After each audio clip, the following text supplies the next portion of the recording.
You may be busy doing something while you listen to this podcast, but you're never too busy to eat healthy if you eat Vite Ramen. This podcast is sponsored by Vite Ramen. Show support for a sponsor that supports Moore's Law is Dead at the link in the description, and if you do, make sure you use offer code BROKENSILICON. And you can also support Moore's Law is Dead if you need Windows keys or software at cdkeyoffer.com. If you go there, also use the code BROKENSILICON for 25% off Windows keys or Dieshrink for 3% off everything else on the website. All right, now let's get on with the show.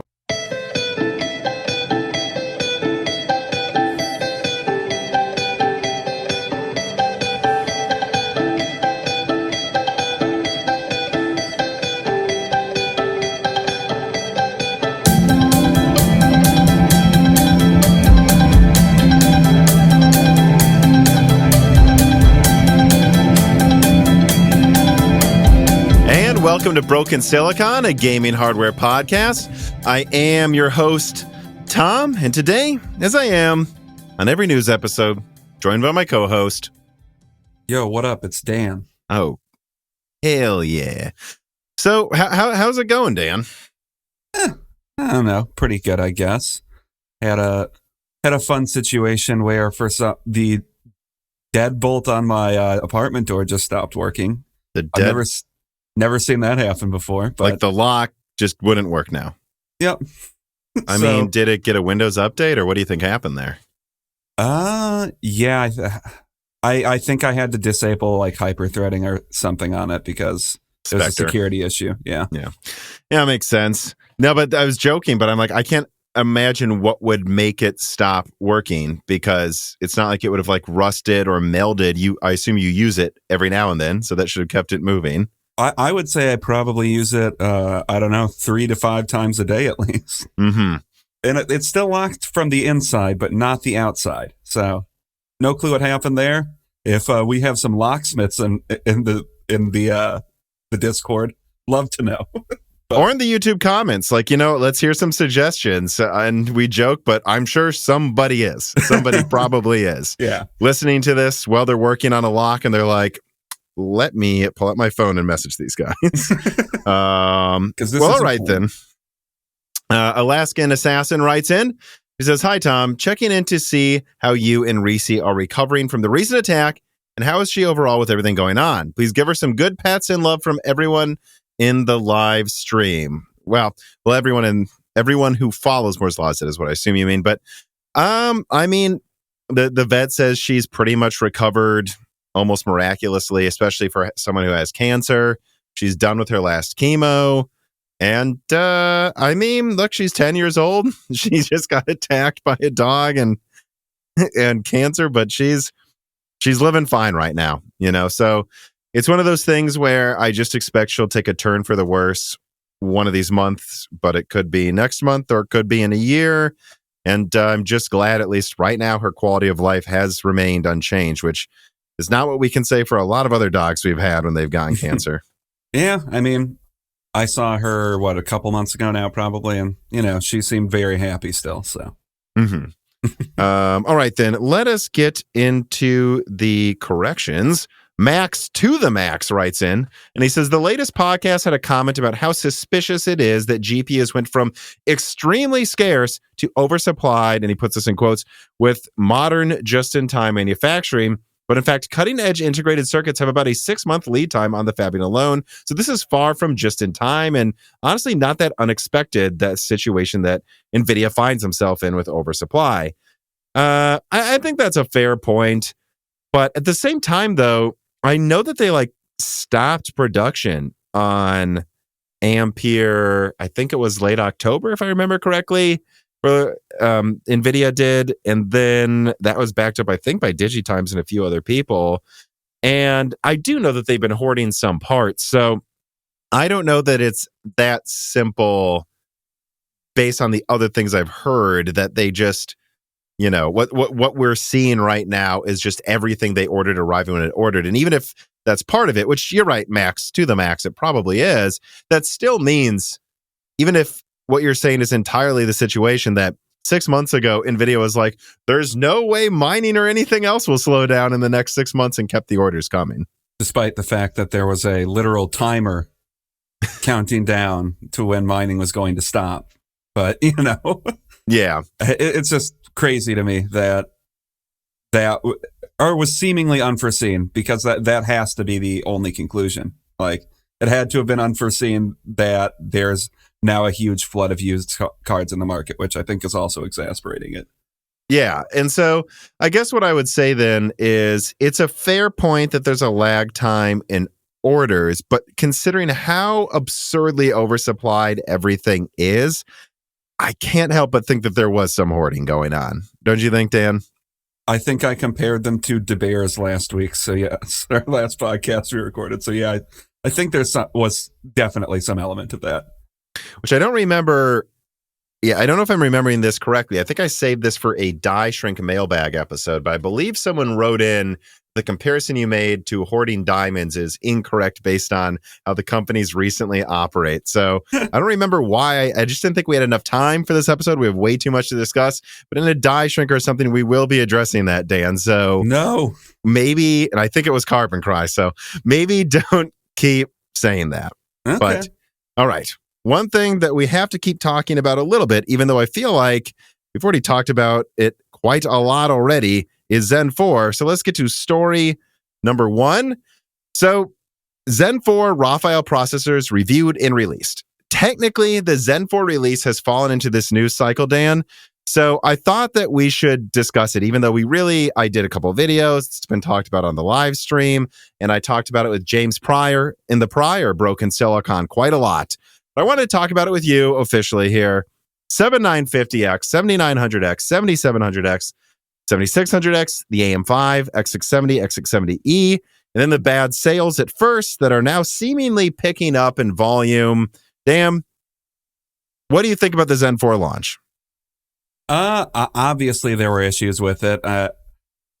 We've talked about this. I think personally, the biggest issue that happened was I just don't think the 7700X and 7600X should even have launched with the initial launch. And this should have just been the, high-end launch where some amount of early adopters fees are expected, and people getting the 7600X are, I think, less likely to want to be paying an early adoption fee, especially getting like insanely expensive chipset and something like the X670E specifically. And I think those those CPUs should have just been saved for, the lower price X650 launch and B650.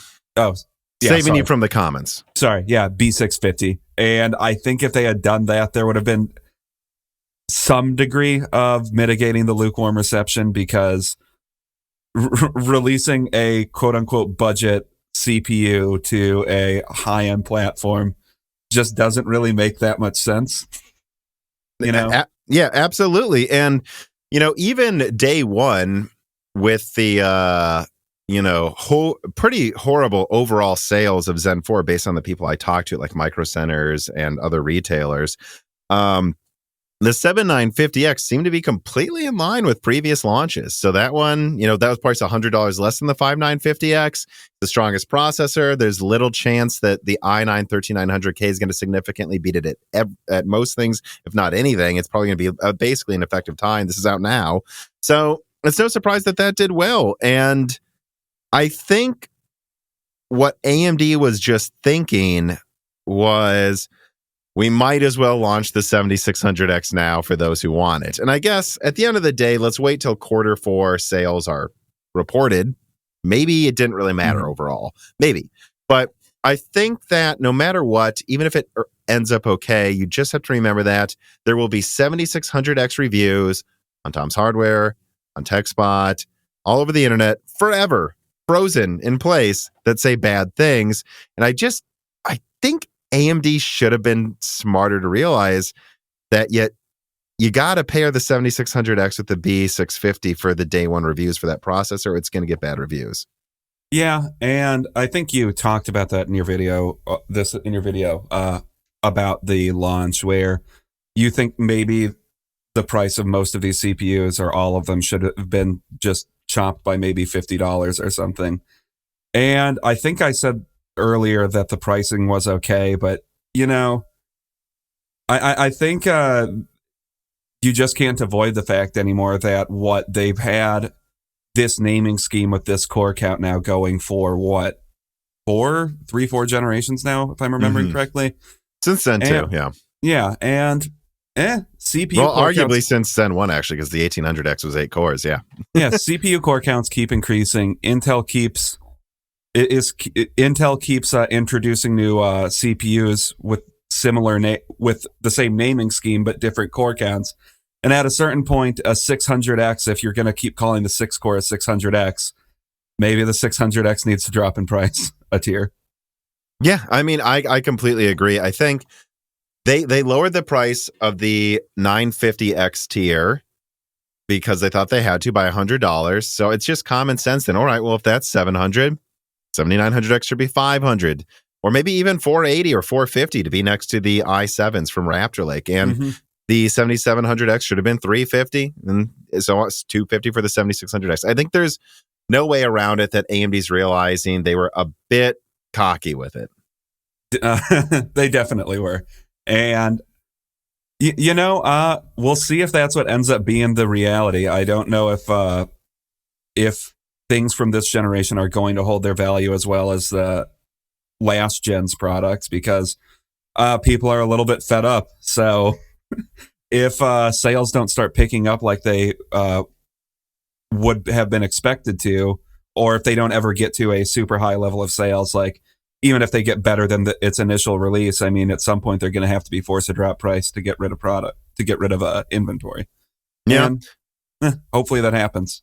Well, and I think it's worth pointing out here, I've got, of course, the links that we will have in the description, open next to me. And one of them is the hardware unboxed 7600X review. Compared to the 12600K in 1080p and the i5 12600K actually had faster RAM, the 7600X won by 10% on average.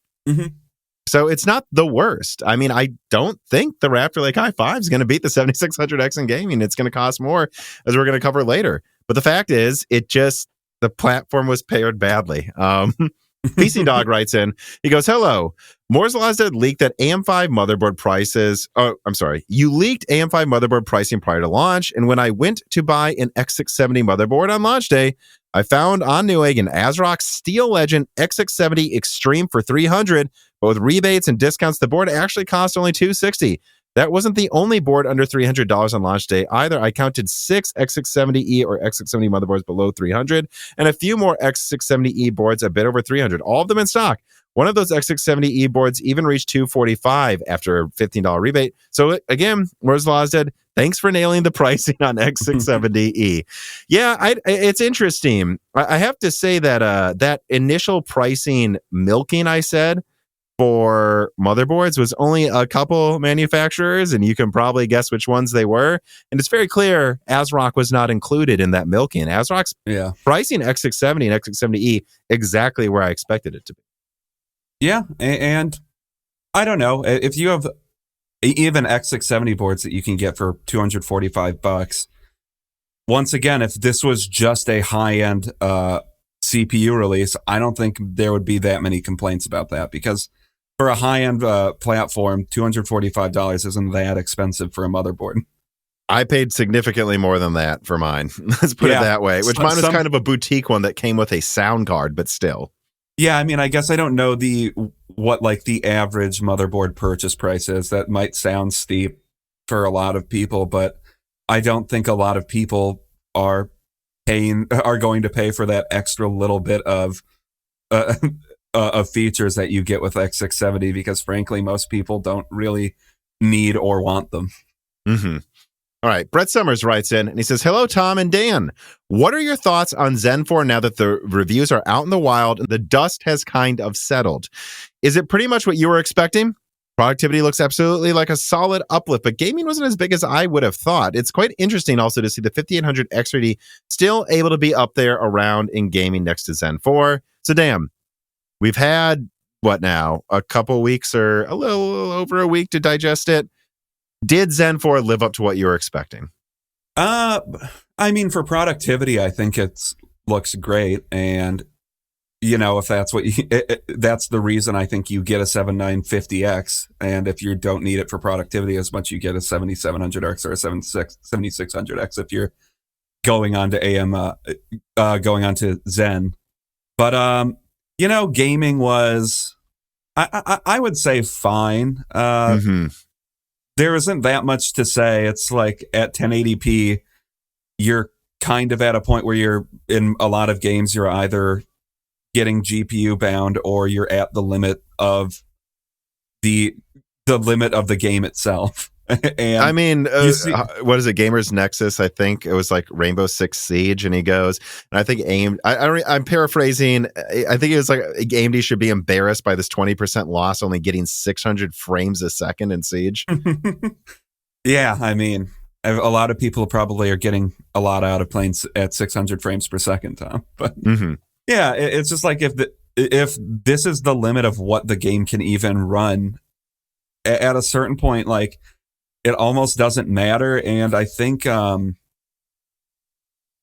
some extent, gaming benchmarks alone don't really capture what you get out of getting a new CPU, because a lot of what you get out of getting a new CPU is your system overall just runs a lot better, And well, you just got a 5900X, and you said it was immediately obvious the snappiness doing everything compared to the 2700X. And it like loads games faster typically, which now you outload me, so now I'm the peasant. Yeah, you're the peasant on your what did you pay for the 3950X? I can't remember anymore. $750 in 2019. Jesus. And now we have such a peasant purchase. I know. Now we have a $700 16 core that like nearly doubles single threading performance just 3 years later. So So as far as gaming goes, I mean, I think the gaming performance is a bit lukewarm because it really doesn't distinguish itself that much from Alder Lake or hell, even the 5800X 3D in a lot of ways. But I guess we'll see if that continues to happen once we have stronger GPUs like you suggested, Yeah, and I mean, just to answer Brett Summers' question myself, I thought about it. I looked at my leaks, and I was like, I said I expected Zen 4 to have 20 to 40% higher single threading. It's at 29%, and I expected multi-threading to be like 40 to 50% better. That's where it is. So the IPC increase is not quite as high as I expected, but it's almost in the range I was told it would be. And it's still a respectable IPC increase. And the multi-threading is exactly where I thought it would be. And all of this is made up for by the fact that the boost clocks are a little higher than I expected. It's basically below the median outcome I was expecting, but well within the range and not a worst case scenario. It's pretty much, I'm not like, whoa, but it's what I expected. Yes. Nis writes in, he says, "Hi, Tom and Dan. With the Zen 4 release, we saw the new high temp standard for boosting all cores. Do you think AM5 was partially hamstrung by being reverse compatible with AM4, or was there no performance penalty?" And this is something that's been emerging, that the IHS is a little thicker to like keep compatibility with previous gen coolers, I guess. Honestly, this isn't something I've really paid that much attention to, Nis, but I would say the answer seems to be at least a light yes, that it's partially different. Although I've seen some people, I did see this. Some people suggested to me that in most scenarios, it's like a 1% to 2% difference. But like in extreme scenarios, it does hold it back a little. And their 8 hour? Der Bauer is how I would say it. Oh, okay. Oh, that probably makes more sense. He delit it, and obviously this isn't like a normal performance. He's an extreme overclocker, but he was able to decrease temperatures by I think 20%. I mean, not 20%, 20 degrees by delitting and doing direct die cooling. Which, looking at other similar things he's done in the past, that seems to be more substantial than what he's able to achieve typically. Yeah, I would say that's pretty comparable to like delitting Ivy Bridge. Oh, really? But definitely more than like Devil's Canyon or Skylake. So Yeah, I mean, oh yeah, in the thermal in the in the Intel melting days, you would gain like 30 degrees or something sometimes, but over time they got better at it because they had to. So yeah, I think that's very good evidence, counselor, for what this person's saying.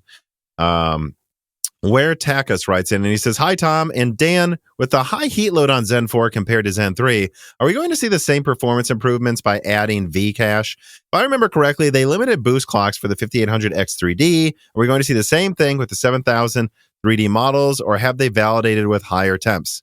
So, it annoys me, but I have to address questions like this every time, even though I don't think I should have to keep doing this.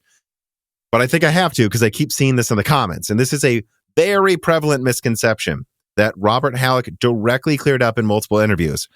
Listen, please listen. The 5800X 3D did not have lower clocks because of temperatures. It had it because Generation 1 V-Cache had voltage limitations. That's it. So the CPU lower to not require more voltage.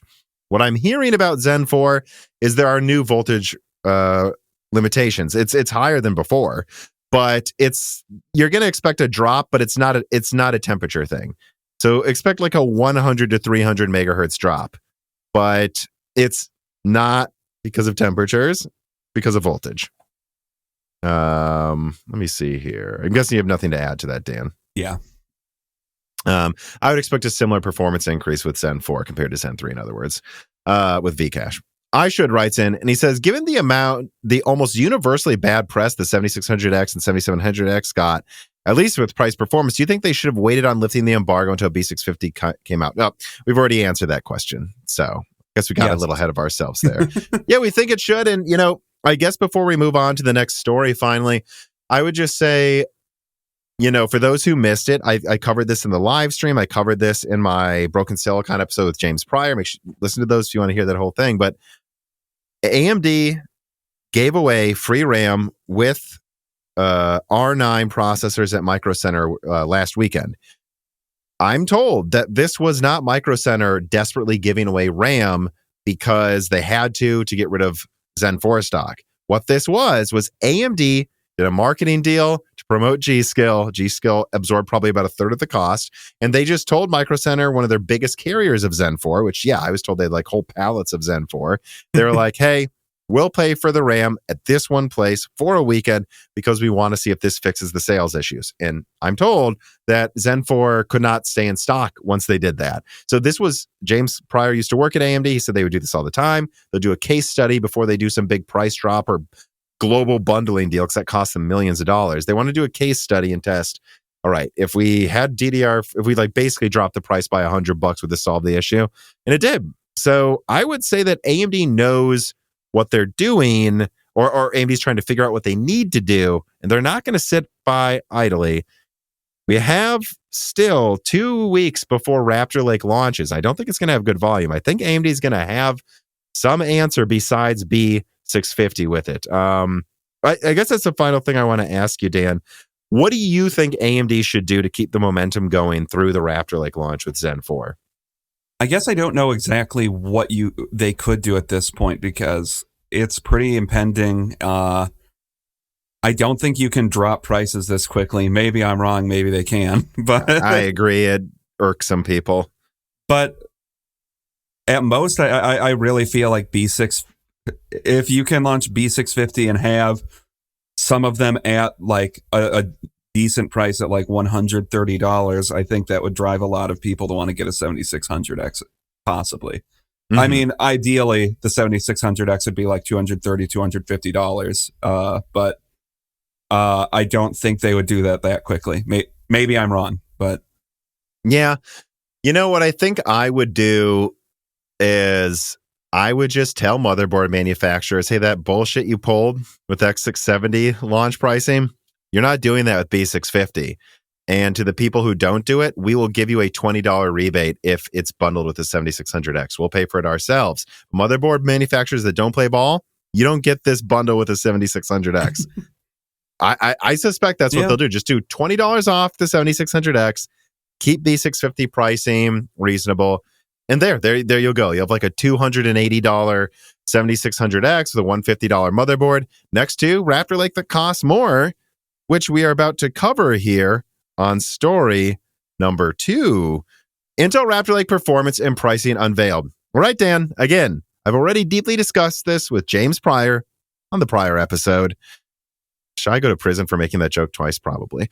But I didn't really get a chance to talk to you about this either. So Intel announced that Raptor Lake brings 10 to 15% higher single threading performance, although there are some apps and games where it's a 0% single threading increase, a 30 to 43% multi-threading increase, and the i9 13900K is a 250-watt CPU, generally speaking. Although, if you cap it at 65 watts, it supposedly performs like a 125-ish to 200-watt i9 12900K, which is really impressive and says good things about Raptor Lake Mobile.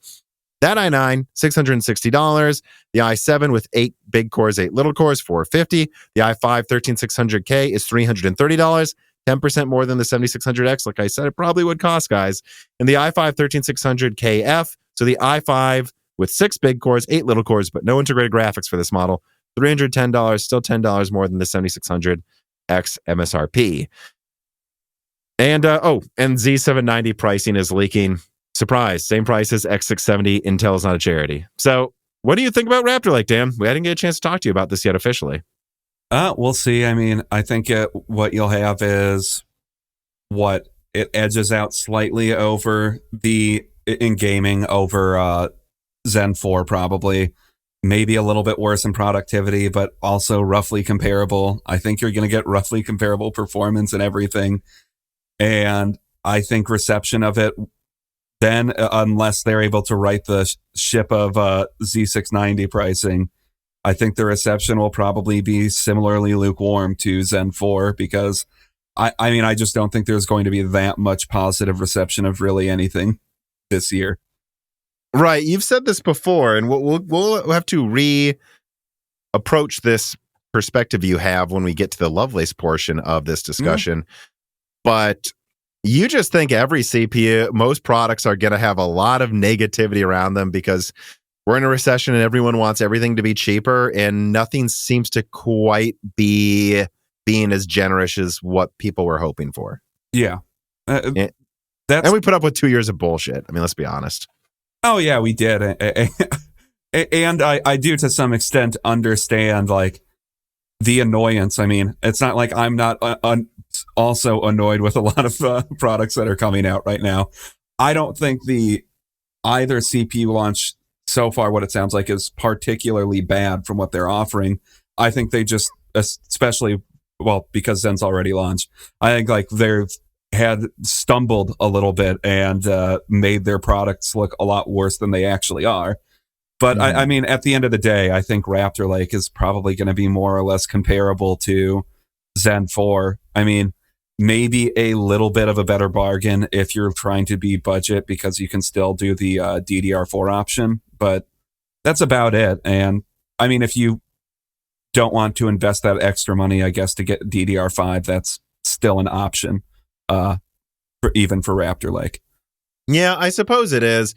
Although, again, I would only recommend DDR4 with Raptor Lake especially if you already have it. So you don't need to buy new RAM. That's a huge factor, especially if you have like me, 32 gigabytes of like 37, 33 megahertz or faster. If you have a good 32 gigabytes at a fast speed, that's the main reason I understand the argument in 2022 for getting a DDR4 Raptor Lake system. Again, in 2021, it all made sense. DDR5 was ridiculously overpriced, but it has come down in cost. Like the cheapest DDR5 is not almost $200 now. Like it is different. So I don't know though. I wouldn't get a 13900K with DDR4 though. I think based on some recent benchmarks we're seeing, it will lose like 20% performance. At that point, what the hell are you even buying that for? Well, I do think some people like make a weird decision where the things that you would put in like your user flare on a subreddit are the only things they care about. So it's like, well, and I have the 13900K and the 4090. And I spent $130 on the motherboard and got the cheapest DDR4 I could get. And it's like, And I'm getting half the frame rate I should on Battlefield 2042. So often, by the way, guys, in the chat in Battlefield, they're like, why is my frame rate low? And I ask, what's your RAM? They're like, I got 64 gigabytes. When they like waits for applause. And I'm like, what speed? And he's like 2400 megahertz. I'm like, oh yeah, that would be why your Alder Lake system's running like shit. Have you noticed the RAM usage with your 64 gigabytes of RAM on Battlefield 2042? Yeah. I doubt it's using all 64 gigs. It needs faster speed. I just think, I don't think that's a huge amount of people, at least hopefully, getting the 3900K. But yeah, if you're getting the 3900K, I expect you're the type of person that's going to get a nice motherboard and nice RAM with it.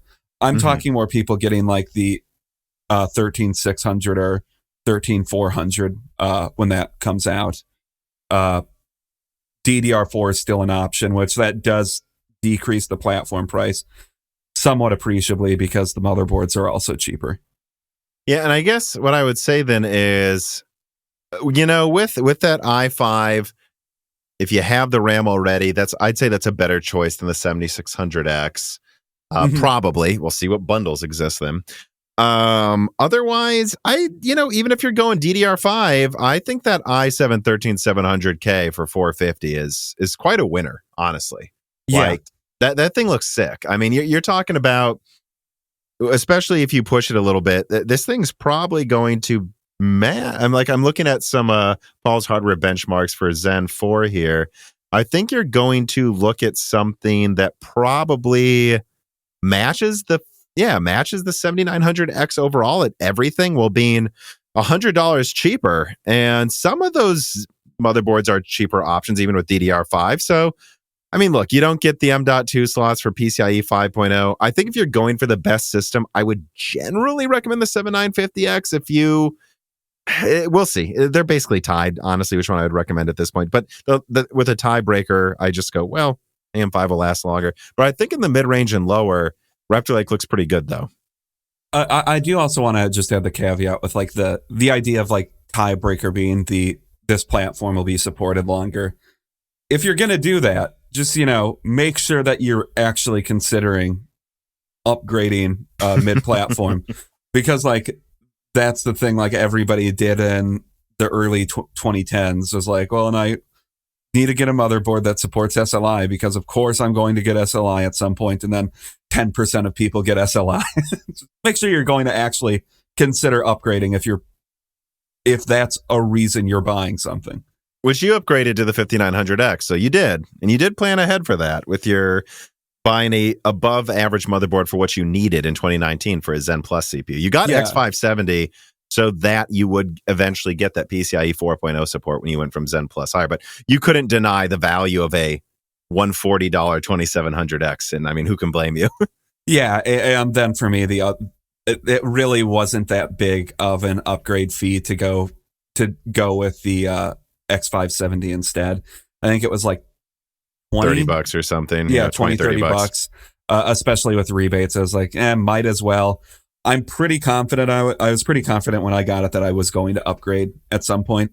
I wasn't sure if it was going to be Zen 3 at the time, but I guess it was. I was thinking, I don't know, maybe I'll get the 3950X or something when it's cheaper. But But that one really hasn't gone down in price that much, I guess, for some odd reason. Well, we also have to remember this was 2019 when that happened, and that was before everything stopped going down in price. Yeah. Semi Good writes in on this note, Dan, and he says, would it be wrong to avoid Intel because there's no future to the platform? If 2025 is truly the cutoff for Zen 4 or for the M5 platform, you might get one worthwhile performance upgrade on AM5? But how much will that really save you if AM5 is as pricey as it is right now? In other words, how much should one value platform support in the initial cost is this high and the meaningful upgrade opportunities are low? This is what we're talking about. Make sure you're actually going to, we consider it a tiebreaker. We don't consider it like you have to just ignore Raptor Lake because of the upgrade. But we're talking about two lineups that are very similar in performance and pricing. If Raptor Lake comes out and it is like 20% better productivity and gaming performance, then get Raptor Lake. Yeah. Yeah. But I disagree that this is going to not have many meaningful upgrades. I mean, you have Zen 4 now. You're going to have Zen 5 and Zen 6. And I really don't understand what's going on with people like, but how do we know? Guys, AMD said till 2025. Do you think that's just Zen 5? You think, in 3 years, one gen? There's going to be at least 2 more generations on this. They said, they didn't say a hard cutoff was 2025. So there's, I wouldn't bet money on it, but there's a situation where it could be 3. Once again, wouldn't bet money on that, but it could happen.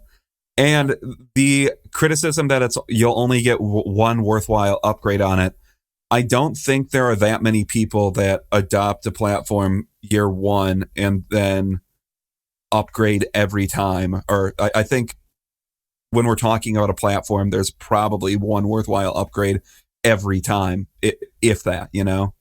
Well, and you know, I disagree with the platform cost thing just a little bit already.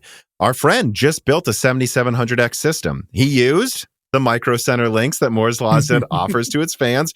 Go check the links in the last loose ends, guys. You can get like $70 off, and they all stacked. He said that worked.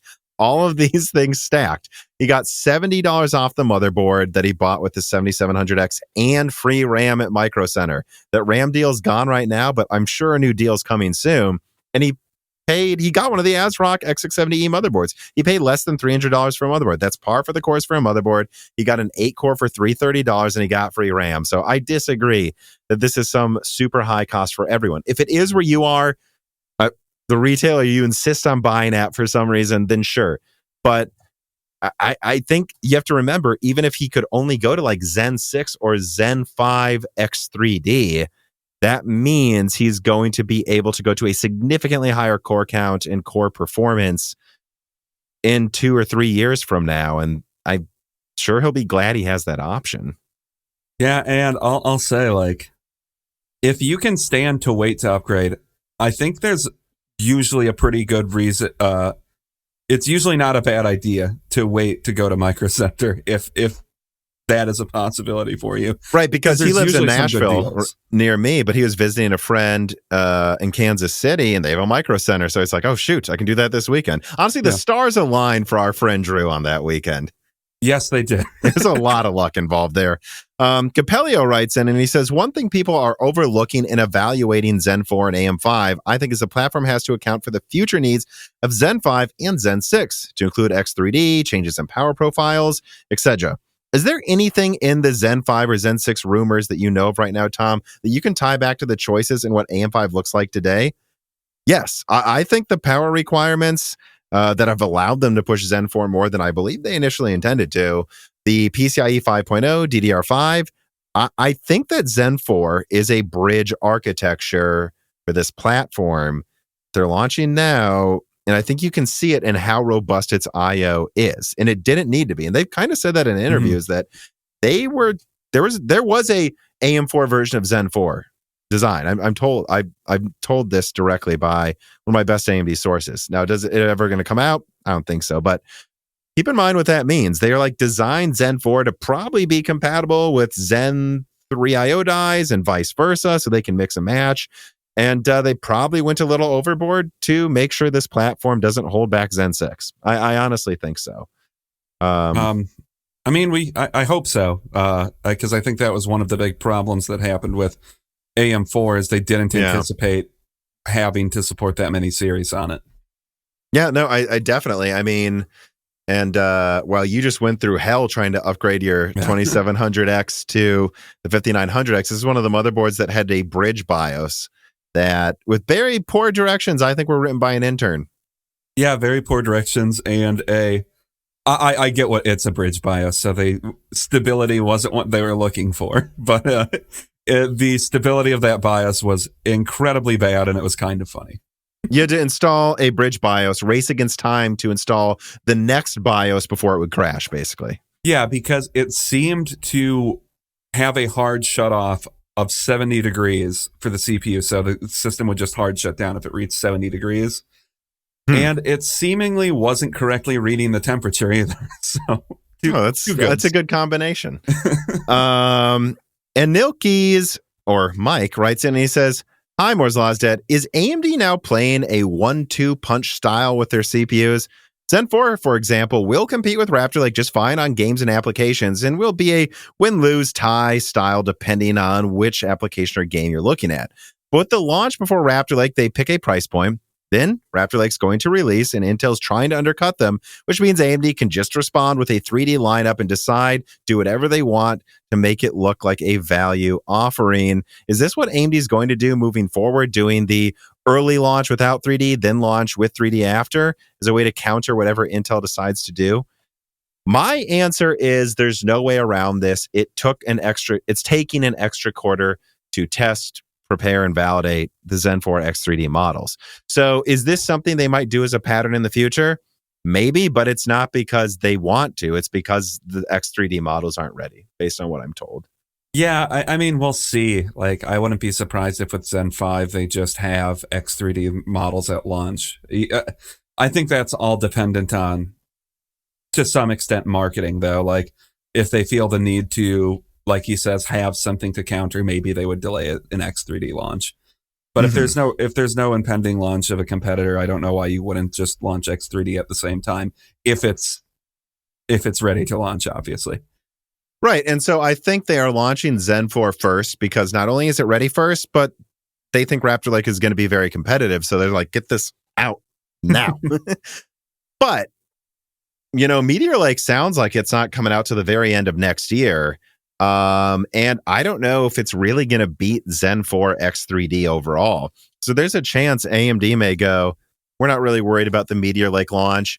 We need to worry about Arrow Lake. And here's what we're going to do. We're just going to let Meteor Lake launch, tie Zen 4 X3D or whatever we have out at the time. We're not going to rush out Zen 5. We'll launch Zen 5 early to mid 2024 with X3D there at day one if we can afford to wait to do it. Because I think AMD wishes they could have afforded to launch them at the same time. I actually do, but they couldn't. So, yeah. Although this fall has been insanely busy for most members of the Moore's Law is Dead team, there's one team member who's been allowed to take it quite easy recently, and, well, unless you're Reesie, unless you're just a dog chilling on a fall afternoon, you could probably benefit from as little wasted time as possible, and you should probably then try Vite Ramen. Vite Ramen is a delicious American-crafted source of protein and nutrients that takes minutes to make without sacrificing taste. This includes their classic packages that make it easy to add protein and other ingredients of your choice while cooking, and their new Ramen Go packages that offer a healthy microwavable option for those who truly only have a 15-minute lunch break, whether you're back in the office now or still just working from home. Vite Ramen, you'll never be too busy to eat. And if you click the link in the description and use the offer code BROKENSILICON, you can save 10% off a variety of different products, including special bundles for Moore's Law is Dead fans, raw nudes if you want to make up your own recipes, and the Vite Go packages as well, and other cooking utensils and products. Whatever you'd prefer, using these offer codes really helps support Moore's Law is Dead tremendously, and it gets you a good deal on a healthy, fast to make, and tasty, reliable sponsor of Moore's Law is Dead. Try Vite Ramen today. All right, then, let us move on to story number 3, moving back to Intel here. Larger 34-core monolithic Sapphire Rapids confirmed by Angstronomics. Quoting from Angstronomics' website, at the Intel Innovation 2022 event, Intel presented a wafer labeled Raptor Lake S 34-core, which Angstronomics immediately identified to be identical to the monolithic 34-core Sapphire Rapids MCC or mid-core count design. Now that images have publicly surfaced, it's time for us to share what we know about the largest die Intel has made to date. Using a handy image capture by David Altavilla, we can do some image processing to derive the die size of this massive chip. From our edited image, we find a die size around 770 millimeters squared. This makes it Intel's largest monolithic die ever. Not only is it Intel's largest die, it also is the absolute maximum die size possible for monolithic Sapphire Rapids on Intel's 10-nanometer node. The die has a mesh layout of 7 columns and 9 rows, including I/O flanked by the DDR5 interface. The die is already larger than the 30 by 25 millimeter. The lithography machine's reticle limit has a maximum field area exposure field area of 33 by 26. This means it is literally impossible for Intel to add another row or column without exceeding the reticle limit. And we have done an annotation showing the layout and key features of this 34-core monster. It has 34 server cores plus cache, 2 accelerator units, 8-channel DDR5 support, and 80 lanes of PCIe Gen 5. Intel has had to balance cost, which will be high for this chip, we promise, with core size, core count, and amount of I/O. The final piece is this balancing act will be its performance, which we are sure to see when parts arrive in 2023. Unless they arrive in December. Yeah. Wink. Go on. But so what did you think about this? This was a bit of a surprise that Intel decided to tease this. I don't have too much to say on this because this is a little bit technical, but it sounds like they're very much reaching they have literally reached the limit of what they can do with monolithic dies at this point. So something is going to give, right? Well, I just wonder how much they can afford to price this thing aggressively because, if we're being honest, this is really going to compete, I think, based on what I'm hearing, with Zen 3 Threadripper Pro. Who knows? Maybe AMD will launch a Zen 3D version to Threadripper Pro, and we'll see how that does. I just can't see this thing not costing an arm and a leg. And if AMD actually launched, I guess, I don't know what AMD would charge for it, though, $7,000 for like a Zen 3D 64 core, and then maybe they get a little aggressive and do like 3,000 or something for a Zen 3D 32 core. How would a 32 core Zen 3 do against a 34 core Raptor, or maybe 32 cores? Who knows if they just disable 2 of these by default for yields? Because it is such a huge die. I almost wonder how many 34 cores they would even launch to HEDT. I don't know. It's hard to say. And remember that those advantages AMD has in clock speeds, doubly so when you go to monolithic dies this big. Like this thing is this. I mean, the 8 plus 16 Raptor uses 250 watts. What the hell do you think this is going to use? 500 if it was trying to boost to 5 gigahertz. So I don't know. There's no way. It's going to be limited in what it can boost to on all cores. I honestly wonder if Zen 3D will do just fine against this. It depends just how aggressive they're going to be with pricing. Yeah, and like you say, I guess we don't know what the wafer cost is at Intel, but I don't think it's any less than TSMC. I think they have the benefit of controlling it, but you have to remember TSMC's only job is this, and they produce more stuff. So I don't think Intel has any pricing advantage over TSMC wafers, contrary to what some people think. Yeah, I don't know, just to highlight that Angstrom article again, like he says that based on that math, they can only do 37 of these per wafer. So not many. Yeah. QH Freddy writes in and he says, Ian Cuttress and the guys at Tom's Hardware reported spotting a 34-core Raptor. What have you heard of this design and the products it will go into? I'm actually hearing a lot more, and I actually hinted at this in the last NVIDIA video I put out at the end. Expect some Intel information to come out of me soon. I already leaked Fishhawk Falls, the monolithic Sapphire Rapids. This 34-core, what I'll say now, this is part of that family. Fishhawk Falls, monolithic Sapphire Rapids. This is considered Sapphire Rapids. And I think it's coming pretty soon, actually. So what did I initially leak? I think I initially leaked that it should come out quarter 3 or 4 this year. As usual, it's delayed, but Well, I mean, if they are showing off the dies, I think it's coming relatively soon then. Yeah. I mean, you'd hope. I mean, well, they've been showing off. How long do they show off Ice Lake Xeons? That's true, I guess. But no, I would say, guys, what I can tell you now is I have a lot more information coming on this and Threadripper. And I think Intel has an opening here. The only thing, like Angstrom points out, holding them back is cost. And I just don't see how Intel can have a pricing advantage here. But then it comes down to, is AMD going to be willing to drop prices on Threadripper Pro? Do they even care? Yeah. So I don't know. Sysphos writes in and he says, why are there so many somewhat successful tech news outlets that just repeat tech companies' marketing BS without even challenging shown information? That's giving almost zero value to viewers. Do you reckon it has to do with the lack of journalistic education and conflicting interests among tech news outlets? What would have happened? What would have to happen to the status quo for this to change? This is kind of leading into the next story a little bit, but You know, this is something I've heard other people talk about who have Patreons and stuff. I think people fear losing access, and they know if they play ball, they'll at least get a minimum amount of views every video because they're part of the conversation and they're the first one to post something. But what they're leaving on the table is making their content more interesting, in my opinion. What do you think, Dan?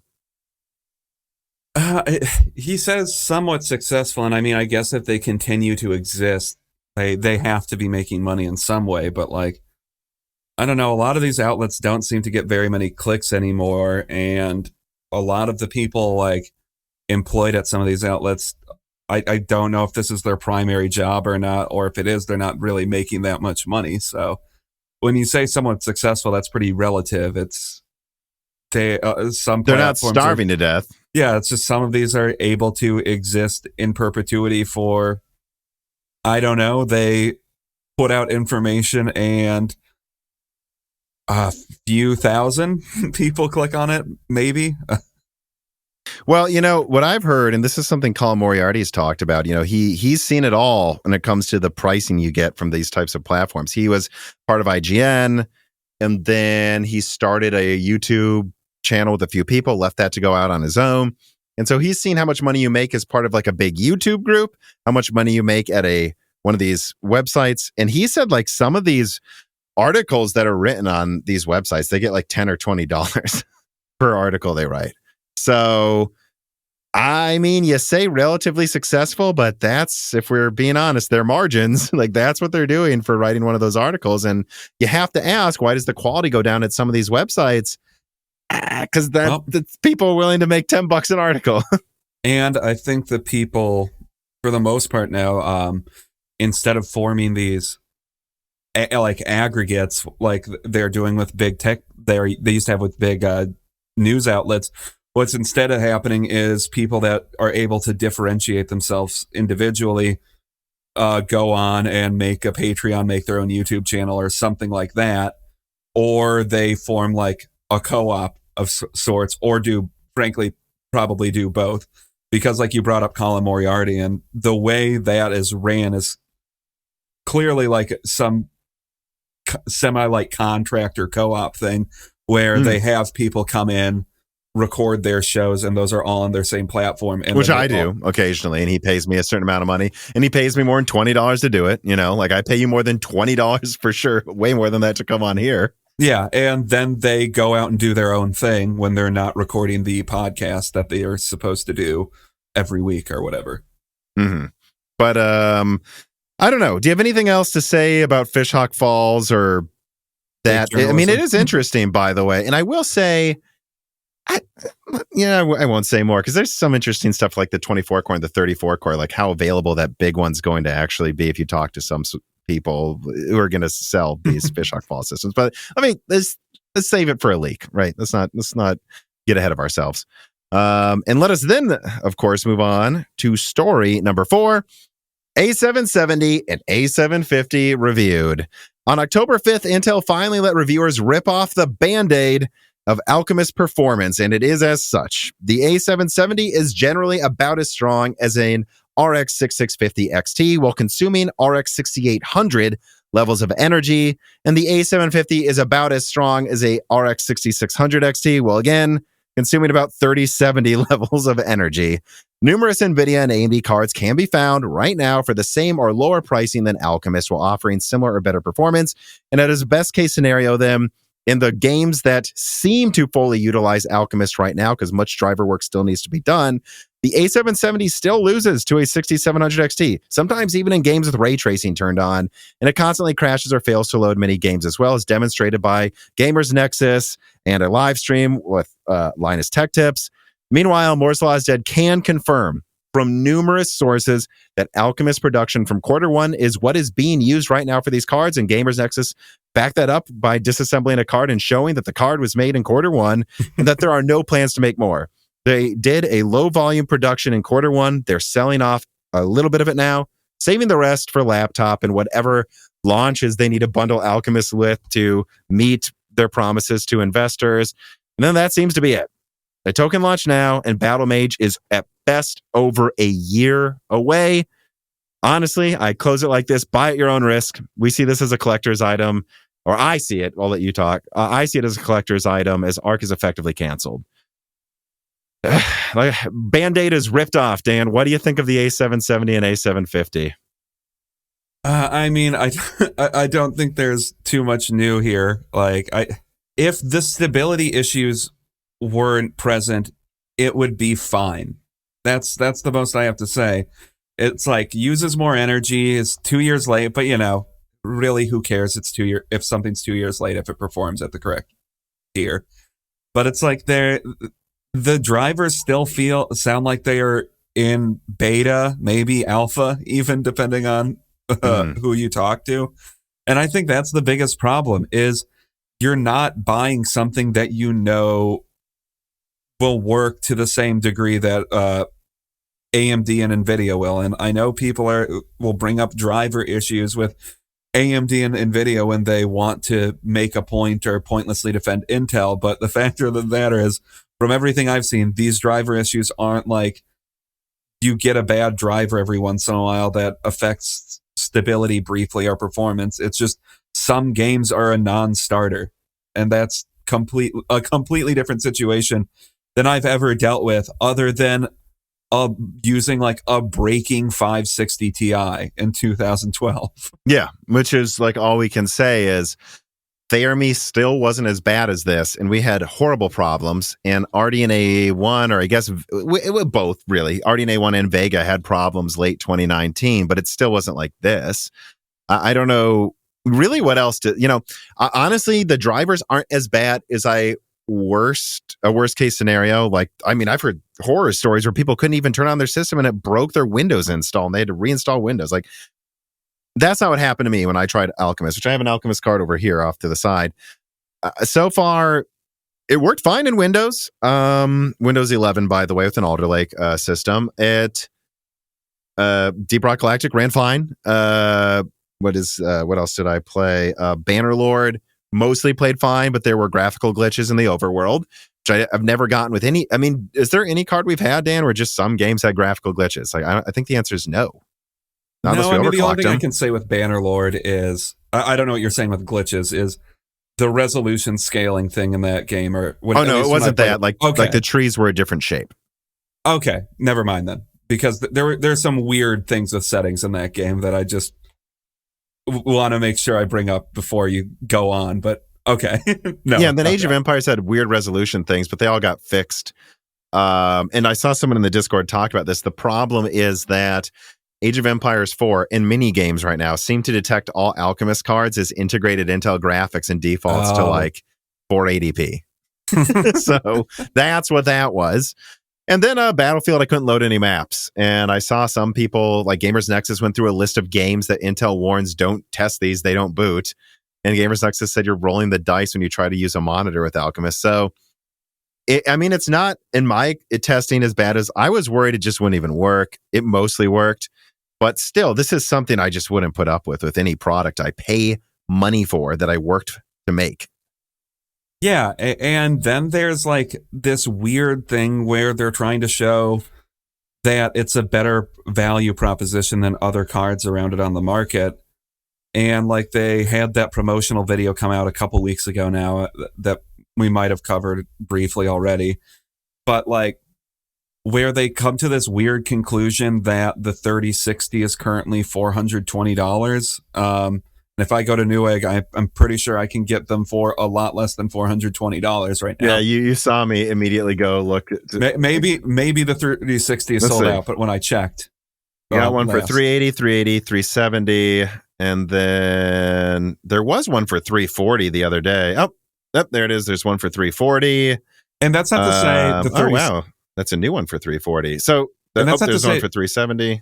That's not to say that the 3060 never sells for like $450. Like they exist. But like if you want to, you can get a $350 3060 right now if you want to.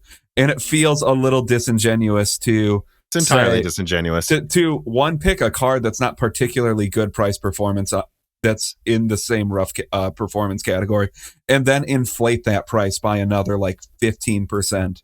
to get to this weird conclusion that you have 50% better price performance than the rest of the market, when the cards that you're directly competing with are all better price performance. Like, when I say the cards you're directly competing with, I should say like the cards that are closest in price to them, they all have better price performance.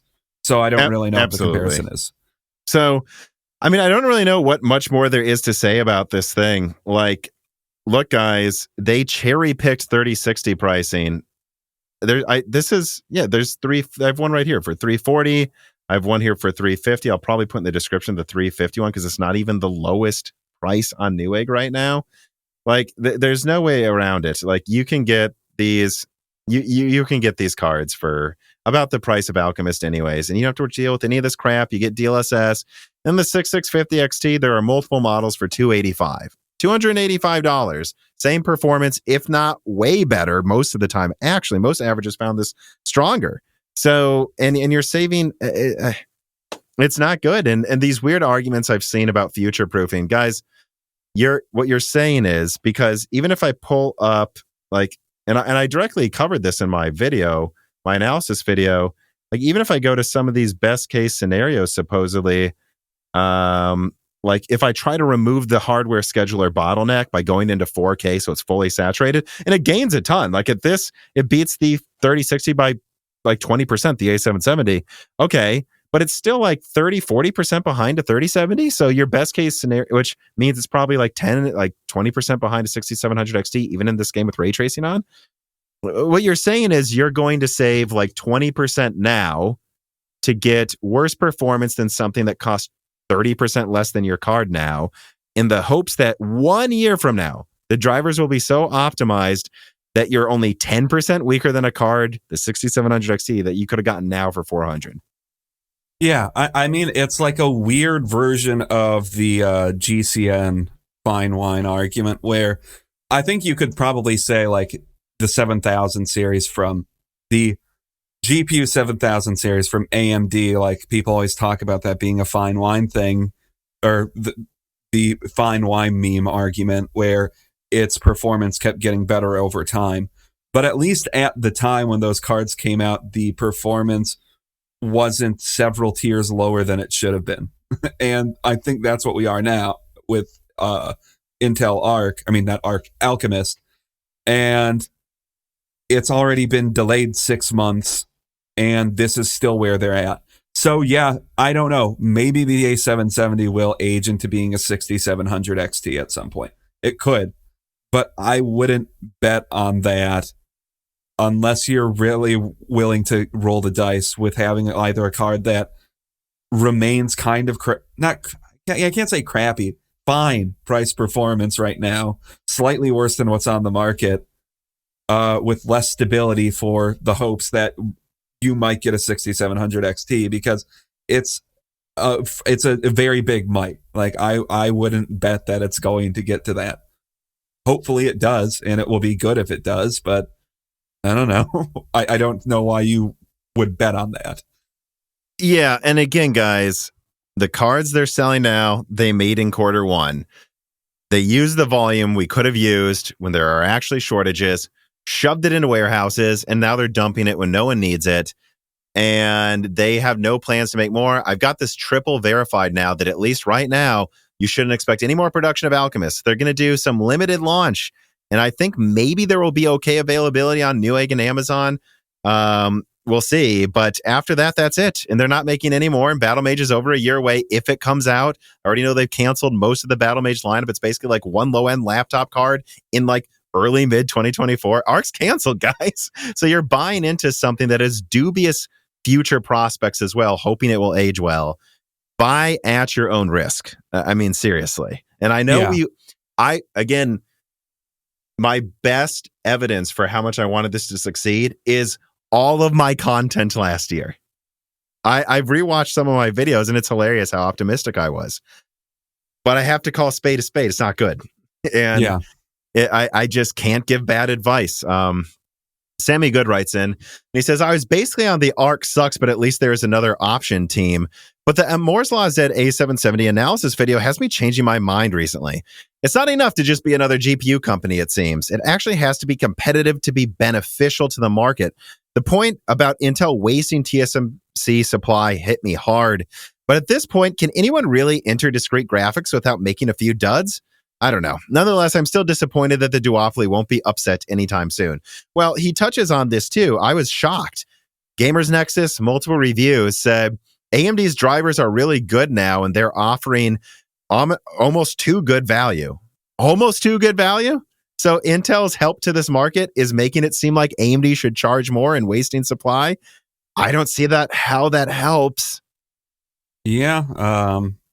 I mean, yeah, kind of what you're getting is, I mean, look at this. The past 2 years look good by comparison. Yeah. I mean, it's, I don't know.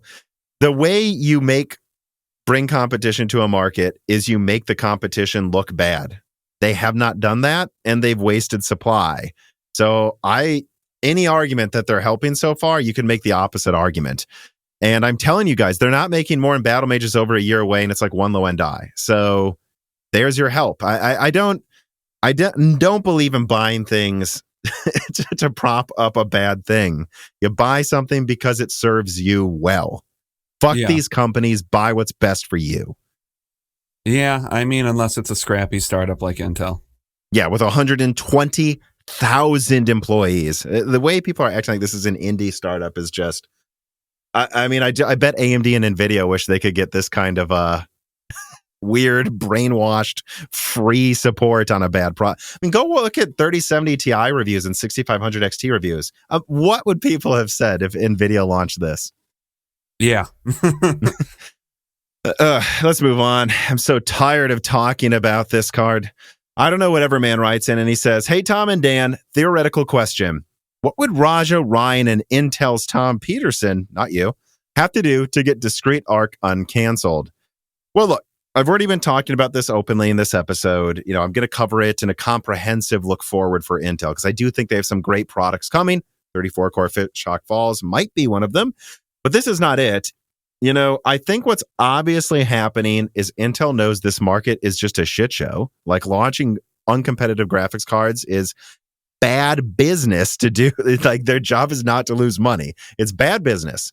So I think they're going to try to trickle out these cards where they can. And then I think what's going on is Pat saying to AXG, "Hey guys, not exactly great. You got 1 year." And Pat wants this to succeed. He wants it too, but I think he's going to give him a year. You have 1 year to prove that you can make Alchemist perform like a 3060 Ti or 3070.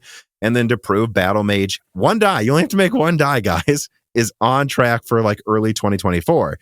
And I already know of several Celestial configurations that have been canceled. So I think what he's saying is we are putting the minimum amount of money into the roadmap that we can to just barely pretend it's not canceled.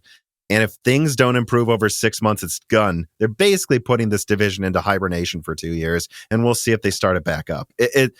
And so basically they need to fix Alchemist, and Battle Mage needs to be a home run. You can't axe something this big without giving them every chance to fix it. I think that's what it would take. Yeah, I don't know. Hibernation might not be the right way to put it. It sounds like a probation period, maybe, but maybe. I don't know the internal workings of Intel, I guess, though. So, but I mean, for me to see it be quote unquote uncanceled, I guess Battle Mage needs to be better, a lot better than what Alchemist was, for us to begin having a conversation about, well, is this doing well now? Mm-hmm. Maybe if they launched like 3 mid-range to high-end dies in 2024 and they didn't have stability issues, they won't. that would be a big reversal. But I don't think that's going to happen. Mm-hmm. Yeah, I don't think so. I think it's like one low-end laptop die, and if it is competitive in performance and efficiency, then they'll go, all right, we're going to keep funding the Celestial dies. So, but I already know some of them have been canceled. Again, I'm kind of giving away too much from a leak I want to do eventually, but let's just leave it at that. Rafa Zaya writes in and he says, "Hey, Tom, would you bet an Arc A380 that people won't be able to buy an Arc GPU at Micro Center in June 2023? Does the answer change if the bet is for $20? It's hard for me to do like a big bet, although that's not that expensive of a bet, because I hear they actually have some A380s at Micro Centers right now. And I just don't know how many because it's like, who's going to buy these for collector's items and who just doesn't want to touch this rat poison? Like, that's what I don't know. And so would I bet $20 though that they won't be there? Yes, because I know they're not making anymore. So yeah, like, what's there now? That's all that's ever going to be. It's a matter of who decides to buy this for some reason. Mm-hmm. TMC Payton writes, and he says, howdy, Tom. With GPUs and CPUs, each company chooses to make a certain number of dies that vary in cost and performance potentially years before the final product segmentation is decided, with each additional die requiring more resources. Yeah, I mean, each die can cost tens of millions of dollars to design, to make the hard design is what it's called. How does a company decide what die configurations to create? How much of a product segmentation decision making happens during the die design versus after the dies are complete? Well, I mean, it varies. It's impossible to answer that question entirely concretely, but they do R&D with FPGAs. You know, they design a master architecture and then do little simulations on FPGAs. And then based on that is where they get their dies from. And how much of the segmentation is decided in the beginning versus the end? I think what they do is they're like, well, this will cost about this much. So we need at least 1 mega die for Lovelace, for example. And then we're going to at least want another high-end die, a couple that we can maybe make mid-range. And we're going to want a couple dies that are so small we can package them as MX cards eventually. Like for an Nvidia example, that's basically what they do. When you look at Alchemist, clearly what Intel was thinking is we're going to try to barely be high-end. They failed at that. And then we're going to make one low-end die. We're not going to bother with anything else, though, because we don't know that we have the resources. Personally, I think they should have just made one high-end die, or what they tried to make high-end and then made it mid-range or low-end. Low-end. Yeah, which is what they're kind of doing with Battle Mage, it sounds like.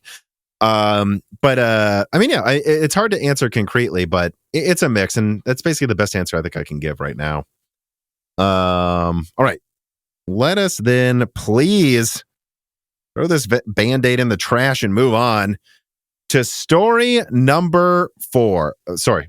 I'm so disgruntled by Alchemist, guys. To story number 5. All right, here's the write-up here. RTX 4090 launch volume, 4070 pictures. Titan and RDNA 3 whispers leaked by Moore's Law is dead. On the Friday night before NVIDIA's 4090 launch week, Tom at Moore's Law is dead leaked a waterfall of NVIDIA information. In summary, the RTX 4090 will be in very high supply on week 1 compared not only to Ampere, but by all sources, also compared to all recent high-end GPU launches in recent memory. NVIDIA does not expect these to sell out. They have indicated this to AIBs to not be worried. They still have cards in stock when they launch. Additionally, the RTX 4090 is impressing reviewers that Tom has talked to. It performs around 80% better than the 3090 in raster and sometimes higher, which, by the way, is the exact estimates we gave Dan last year. And it also more than doubles ray tracing performance over the 3090, which I rechecked my Lovelace leak from March, Dan. I said 25 to 50% higher ray tracing performance over raster. Right on the money again. And this is the surprise. The 4090 has less scary power spikes than the other 450-watt card, the 3090 Ti. Furthermore, Moore's Law has leaked early pictures of the RTX 4070 that depicts a mid-range GPU with a cooler that can best be described as a slightly smaller 3080 that has been Lovelace-sized. And it's likely launching in Q1. And it seems to basically be a more efficient RTX 3080 with significantly better ray tracing that probably costs, honestly, only a little less than a 3080, if not the same as a 3080, if we're being honest. And, well, that's the best. That pricing and segmentation is going to depend on how good RDNA 3 is, which it seems is likely to be very competitive in raster as well and priced a little lower than Lovelace at least. And it will have a display advantage as well, having DisplayPort 2.0 support versus NVIDIA's only DisplayPort 1.4 with Lovelace. So this leak was one of those pretty comprehensive big ones, Dan's. big ones, Dan, not Dan's. There's not a plural Dan in front of me. I mean, what 4090 performance, efficiency, 4070. Titan. I forgot to even put that in the write-up. Oh yeah, the Titan is canceled for now because it was melting itself and power supplies at 600 to 700 watts. And they just need more time to tune it and then react to RDNA 3. Sorry, I forgot to say that, guys. What'd you think of all of this information? Yeah. I honestly, the thing I'm most excited about potentially is availability, because if there's availability, I think the price is less anchored. I think the price is not going to be above MSRP, and maybe it might actually drop to some extent this year, which I don't know, praying that prices drop eventually at some point. I mean, the idea of a 4070 essentially being a 3080 for, I mean, I'm not going to bet any money on what the price will be, but like $650 or something is kind of depressing. But I bet that's where it's priced at, you know? But I don't know. High availability 4090 isn't really something I was expecting. Expecting when? A month ago or like half a year ago? A month ago, I would have expected better than the 3090, but 6 months ago, I would have expected, not good. Well, it's just such a sign that things are changing, right? That this market is turning into a buyer's market, not a seller's market, finally, after 2 years of just bullshit for the buyers. Yeah. And the pricing's on Newegg. The pricing's on Micro Center. These graphics cards are at pretty close to MSRP. There are multiple $1,600 models. The slightly nicer coolers, they argue nicer. I don't know if I agree that they're nicer than the Founders, are like $1,700, and the liquid cooled models are like $1,700 to $1,800. Asus has some insanely huge Star Cruiser 4090 that's like $2,000, but everything else is pretty close to MSRP.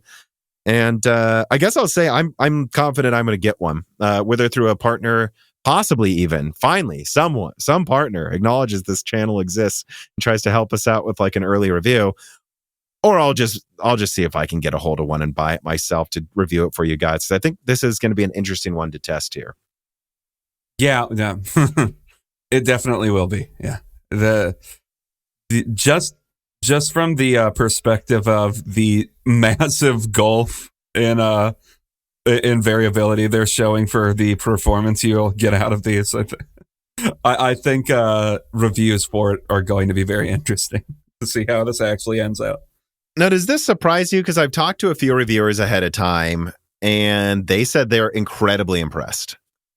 I'm expecting more positive reviews than I would have expected for the pricing a while ago. But it seems like they're saying, "Hey, look, it's double the price of a 3080, and it's over twice as good and way more efficient than we expected." So, if you want the best, this doesn't feel like as much of a milking spree as the 3090. It just doesn't. If they're generally at MSRP and they offer like 70 to 80% better rasterization performance, it seems what it's going to be about. I think I'm hearing over 80, by the way. Yeah. So I don't think it depends on the NVIDIA slide. Over 80% is not 2 to 4 times NVIDIA. But the slides that didn't seem like, oh, go on. I'm sorry. The reason I always say that, though, so I see they're like 80% plus better performance. There's a couple scenarios where it's like 75, yeah. But the reason I always go back to thinking that it's not going to be that level of performance is whenever NVIDIA puts out a slide about Lovelace, it seems like they're trying to hide something from me. You know what I mean? Like they put out that Overwatch slide to show its performance, and the 3090 wasn't in the slide. Why didn't you put a 3090 there? What were you trying to hide from me? I mean, I think it was probably them trying to hide that the 4080 12 gigabyte gets worse performance than the 3090. That's exactly what it is, but to me, if you do that math, if you extend out the math, it looks like, well, if we compare the 3080 to the 4090's performance and we mentally put where the 3090 would be, it probably isn't going to be in that range that they keep telling us it's going to be in of 2 to 4 times. I don't think it's going to be like 50% more. Again, the 2 to 4 times. Maybe I'm just too used to this bullshit. Like when I see 2 to 4 times, my brain just blocked it out. I'm like, not that one. But like, so I don't even concentrate on that. Like, I don't think it's going to be like 40% stronger in that game than a 3090. But I don't know. I'm just projecting the 3090 into that benchmark, and I'm like, probably 65-75% stronger than the 3090 in at least that game that they showed off.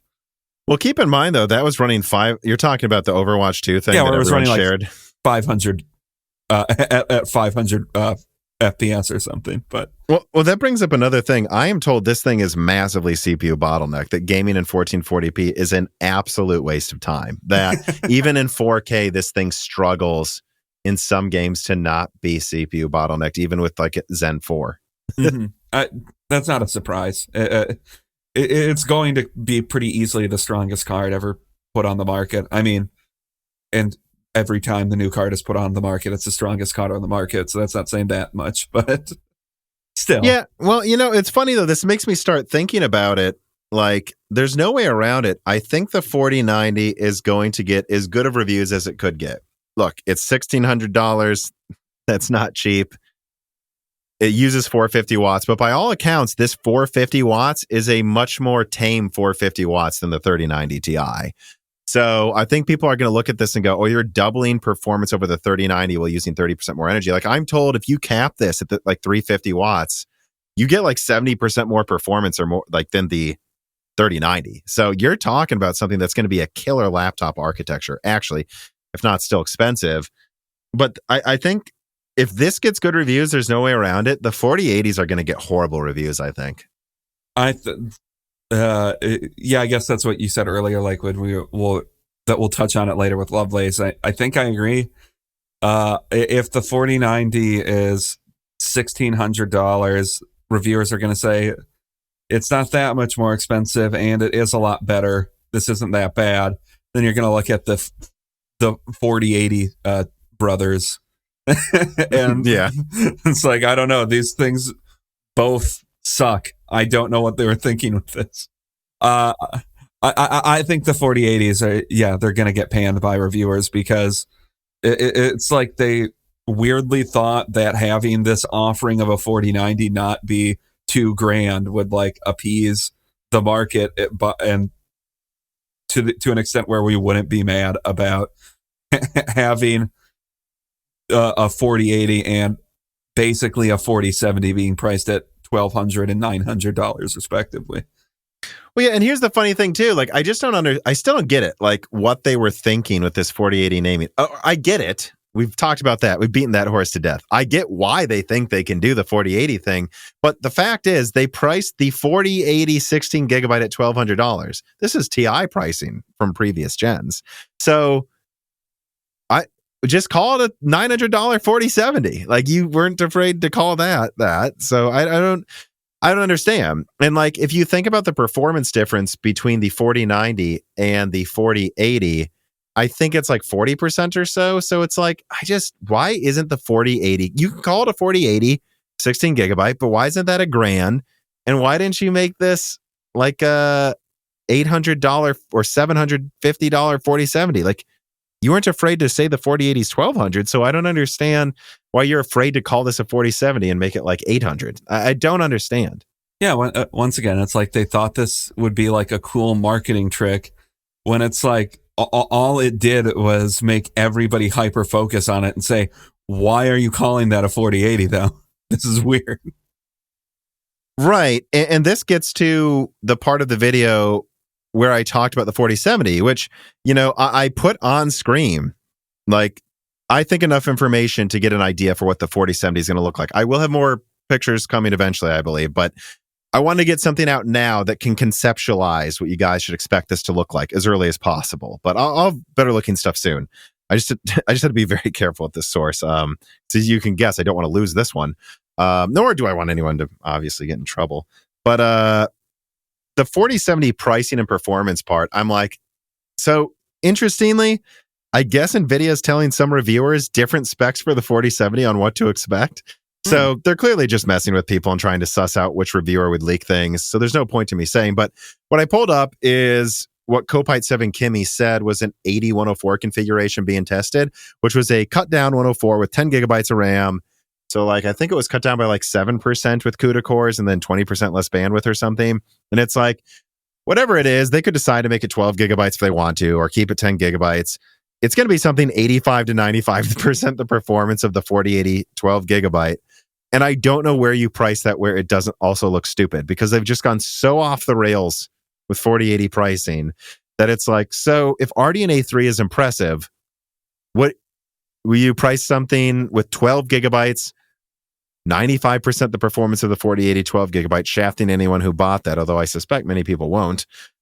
But then still, like, what do you price this at? Like 700, even 600, people might complain. They've just left no room in their product stack to not be insane with the pricing of this too. And I don't, it's basically just going to be a 3080 for 3080 pricing that's more efficient with better ray tracing. Q1. I don't, can you see a scenario where they price the 4070 where people aren't upset? Not unless they price it for like $550 or something. So $550 with 12 gigabytes? Yeah. That'd be a hilarious slap to the 4080 12 gigabyte buyers. Oh, that's true. Yeah. I don't know then. I mean, no. Yeah, I guess the only other thing I want to add to this part of the conversation is, I mean, you know, I think it's very obvious they plan to have a 600 watt BIOS option. They chose not to because the Titan that was like 650 watts was melting power supplies and sometimes itself, apparently. Apparently, Lovelace loses some of that power spiking advantage when you push it over 500 watts. Surprise. But that the fact that they're using, because think about this, right? The 4090, Dan, is a light 450 watts. It's less power spikes, more stable than the 3090 Ti. Why are they using the same 3-slot cooler for the 4080 16 gigabyte? I think there's no way around it. They're going to make that a 375 watt card too. Oh, probably. Yeah. Don't you think? Yeah. But besides that, I guess I just want to move on to the one AMD portion of the video. It's not really its own story, but I think deserves a change in lighting. So what do you think about, what do you expect out of RDNA 3? Because I covered two things. Number one, Lovelace weirdly only has DisplayPort 1.4, which isn't, there's not any 2.0 monitors right now to my knowledge, so it's not like a huge deal now, but a year from now there will be. And I mean, from what I've seen, DisplayPort 2.0 will be able to support like, I forgot, like I think 4K 300 with 8-bit color and like 4K 240 hertz with 10-bit color and HDR and like 1440p up to 500 hertz or something insane. Like these cards are sold for a year or more or two. Like this is something a year from now, AMD can say RDNA 3, only one who can support these monitors.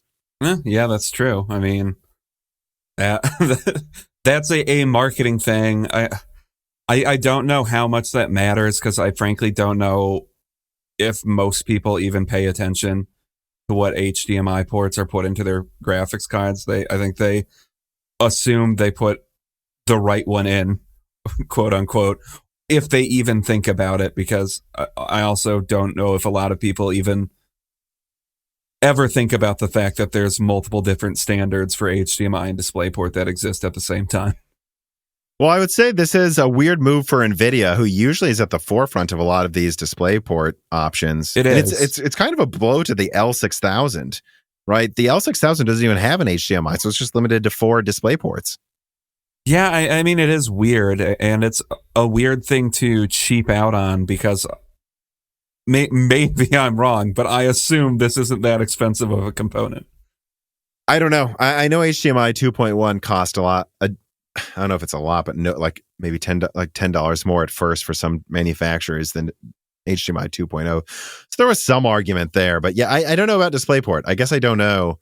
And then what else can I say about this? Yeah, I mean, I guess the final thing I'd say is, remember, guys, this hit, Dan, the Lovelace is exactly the performance we said it would be a year and a half ago. Those same sources said RDNA 3 has the same or higher raster. Yeah. I mean, I'm excited to see RDNA 3. I don't really have too much more to say about it, I don't think, until they actually freaking unveil it. But I mean, Angstrenomics leaked the specs supposedly, and I can back up most of them. And we've known the performance for a while. The wild card is ray tracing. And I asked someone today, and they're like, we still don't know. I don't think it's going to be at Lovelace, but we don't know. Yeah, hopefully it does. I mean, once again, I don't think it will. Although I would say I was hoping RDNA 3 would catch up to in ray tracing by now, but I guess that is an RDNA 4 thing, hopefully. RDNA 4 is supposedly really they're focusing on it, is what I've heard. But I guess, yeah. Would you think people should wait for RDNA 3? Or because my advice would be, hey, if you're using the 4090 for work and play, it's probably good to buy now if you can fit it in your case. Which the Founders Edition actually is a little shorter in length than the 3090 and 3090 Ti. So you might be able to actually fit that in a lot of cases. These AIBs have gone absolutely insane. I mean, what J2 Cent said, that tweet of it, like the Asus one looks almost as big as a PS5. I mean, yeah, I don't know what's going on with that, but I would say don't be afraid to get that. But would you agree there's just no reason to touch these 4080s, and RDNA 3 just looks like it'll be such a better option? Oh, yeah. If there's a reason to get a 4090, get it, and don't get the other two cards, is how I would put it right now. Yeah. Well, we'll see. Well, let's move on to the reader mails for these subjects. Sifos writes in, he says, hey, Tom and Dan, what do you think of the rumors that the 4080 16 and 12 gigabyte were declared X80 cards to leave enough space to sandwich the 7900 XT in between them? Do you think NVIDIA and AMD have such specific information on one another, or is the whole thing rather improbable? If it were true, how would it affect pricing of the 40 series and 7000 series cards? I would suggest that what they've done, they think the 4080 12 gigabyte might tie the 7900 XT in ray tracing. I think that's what they think. But outside of that, I think half of the reason these are priced where they are is because they just cost more to make than Ampere, and they just don't want to undercut the Ampere cards still in stock. I honestly think that's what it is, and they know they can drop prices if they need to. And calling it an 80 means maybe they'll convince some people to buy it for 900. I mean, yeah. All we talked, I was thinking is the fact that there's so much availability with Ampere still. When they announced this, pricing might drop through the floor, and what they did was just say, no, we're just going to price these cards in a way that we don't have to slash Ampere pricing ever. Yeah. All right. So Mark writes in. Oh, hi, Mark. He says, hi, Tom. Have you heard anything about what kind of performance penalties can be expected from running a 4080 or 4090? Well, those are two different cards on a PCIe Gen 3 platform like Z390. I mean, I think there's going to be bottlenecks. There's no way around it. With a 4090, there will be. This thing's since 2012. Yeah, I'm sure there will be. Like, we'll see how substantial they are. I think, generally speaking, PCIe bottlenecks are blown a little bit out of proportion, because usually it's like, look at the old platform, it's huge, and in the worst edge case, it's like 5% loss in performance, but Gen 3 is pretty old. 4090 it's a decade old. 4090 is pretty new. Yeah. You might actually see like 20%, 10, I think 15, some games. Yeah. You might actually see a substantial performance loss in some games. That wouldn't surprise me.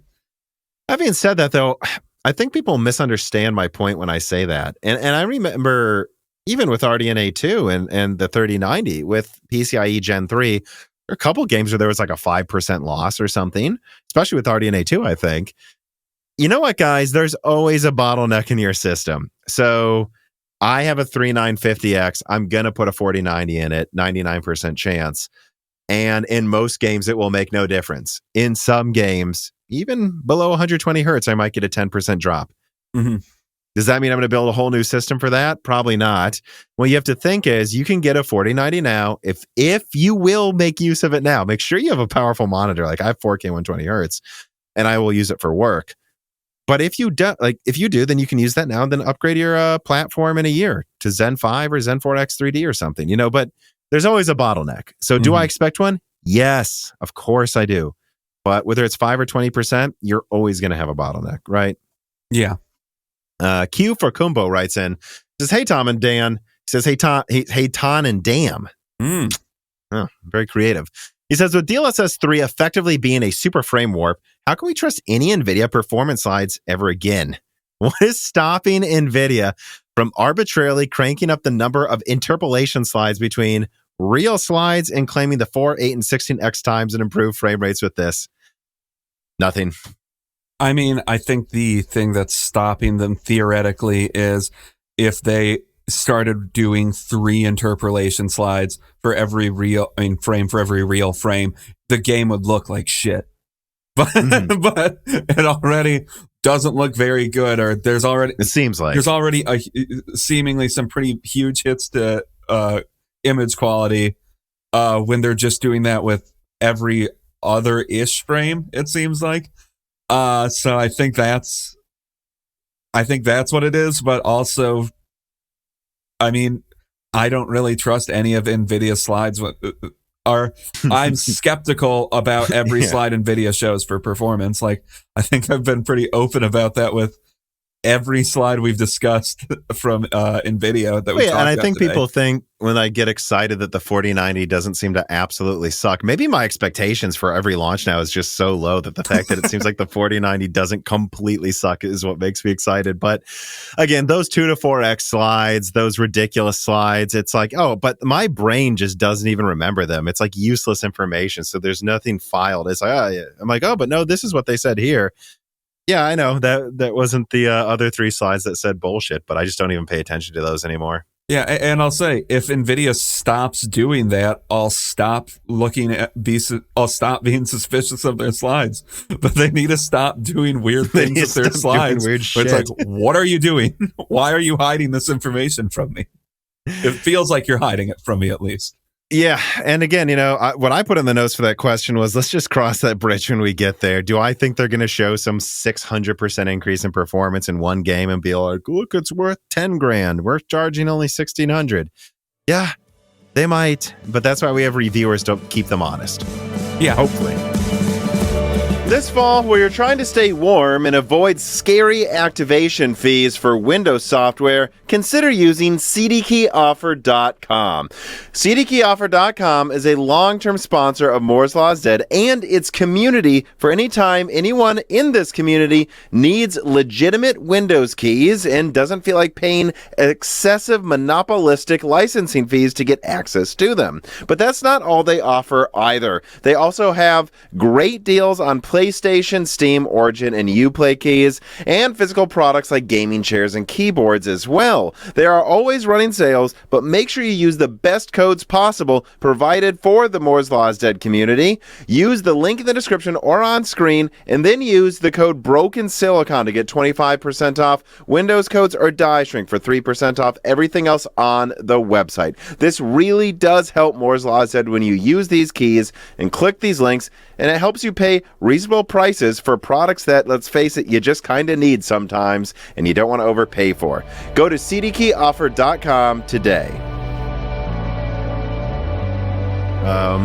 Tick Tickler writes in and he says, I think Sony's actually going to do a die shrink of the PS5, aren't they? I'm just speculating, but it feels like after the GPU crash, they could get a shit ton of 7 nanometer for good rates. So should they shrink the PS5 to 6 nanometer? Well, Tick Tickler, the answer is yes, because it's cheaper to go to 6 nanometer, and TSMC is pushing people to switch to 6 nanometer. And actually, that brings us to story number 6, which I guess I'll do this color for Sony. We'll go with a light blue for Sony. How about that? PS5 gets a die shrink to 6 nanometer, Oberon Plus. Quoting again from Xtreme, in the last month, Sony has begun the rollout of their latest revision of the PlayStation 5, model CFI 1202. There has already been a teardown showing the model's redesigned board and cooling that is smaller and lighter. Power consumption is also reduced while giving similar performance to the 7nm variant of the PS5. To accomplish this, AMD's semi-custom design teams have ported the PS5 Silicon to TSMC's 6nm, as TSMC is telling them to, by the way, codenamed Oberon Plus. Xtreme reveals exclusive images of this new, smaller die, and we discuss how and the why behind this update in this article. So, along with an 18.8% increase in logic transistor density, thanks to CPODE, which you can learn about in another article on Xtreme, N6 also lowers power consumption for a given performance level versus N7. This is what enables the reduced wall power of the latest PS5 revision, with less requirements for heat rejection and hence a smaller, lighter cooler as well. As TSMC completes its transition to increase EUV adoption and move most products to N6 from N7, we get uptakes like Oberon Plus. Well, most fabless companies will just design a new product on N6. Game consoles demand absolute low-level platform hardware and software compatibility. And this is why we see the exact same design being ported with zero configuration changes, including keeping up with the reduced floating point unit in the Zen 2 CPU cores, which we will also see in the Ryzen 7020 series Mendocino. The game console business works on selling hardware cheap and generating revenue in game sales. As such, it's paramount to minimize production costs to generate meaningful profit margins, with the aforementioned smaller die and lighter cooler enabled by lower power consumption. Xtronomics estimates that the new PS5 going forward costs Sony around 12% less to make overall, which also helps to recoup program development costs sooner than if no die shrink took place. As the PS5 is the most produced out of 3 next-generation consoles, it sees the biggest benefit moving to N6 first. Going forward, Oberon Plus will be produced, and the 7nm variant is been completely stopped. While one can make near 50% more PS5 chips per wafer than an Xbox Series X chip already, the later will also get a 6nm update for RDNA in the future, which I also like that. 6nm Xbox Series S is coming. I expect the Series S to be die shrinked first because that's the one they're selling more of. But, yeah, here we are. This has been rumored that this would happen for a while. What do you think about this 6nm PS5? I mean, there's not much of a functional change to anybody that has a PS5, but, hopefully it makes it lighter, cheaper, and easier to ship.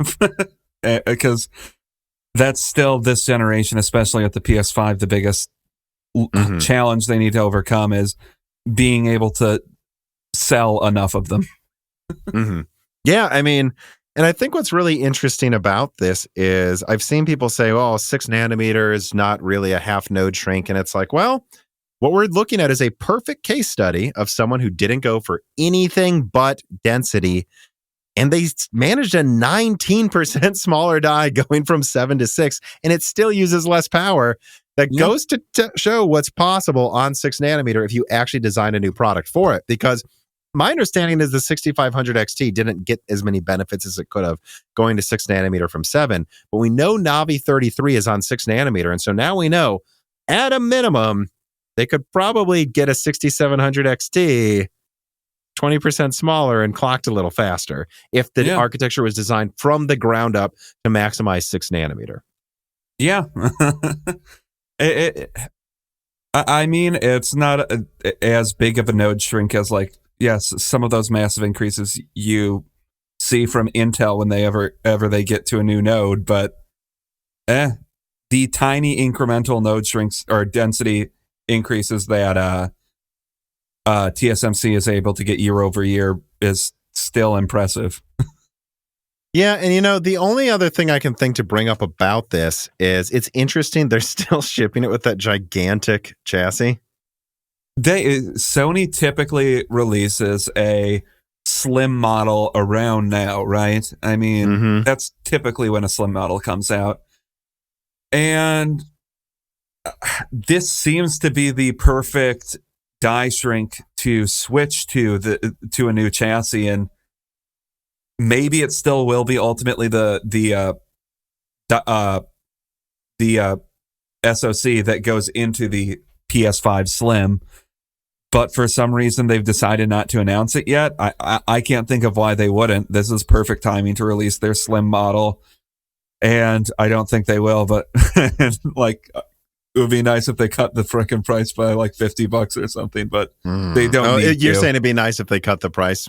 They don't need to, so I don't think they're going to, but... Well, what did he say? He estimates 12% less to make overall.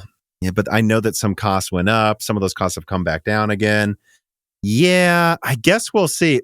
What I think is going on, by the way, the fact that they're using the same chassis, I literally think, remember, these are expensive injection molds that they use to make millions of consoles. My guess is they got this 6nm die and they're like, yeah, good, we'll do that now. And we'll just find a way to keep using the old chassis until we're ready with the new chassis. But we can save 12% right now. Just with the die shrink alone.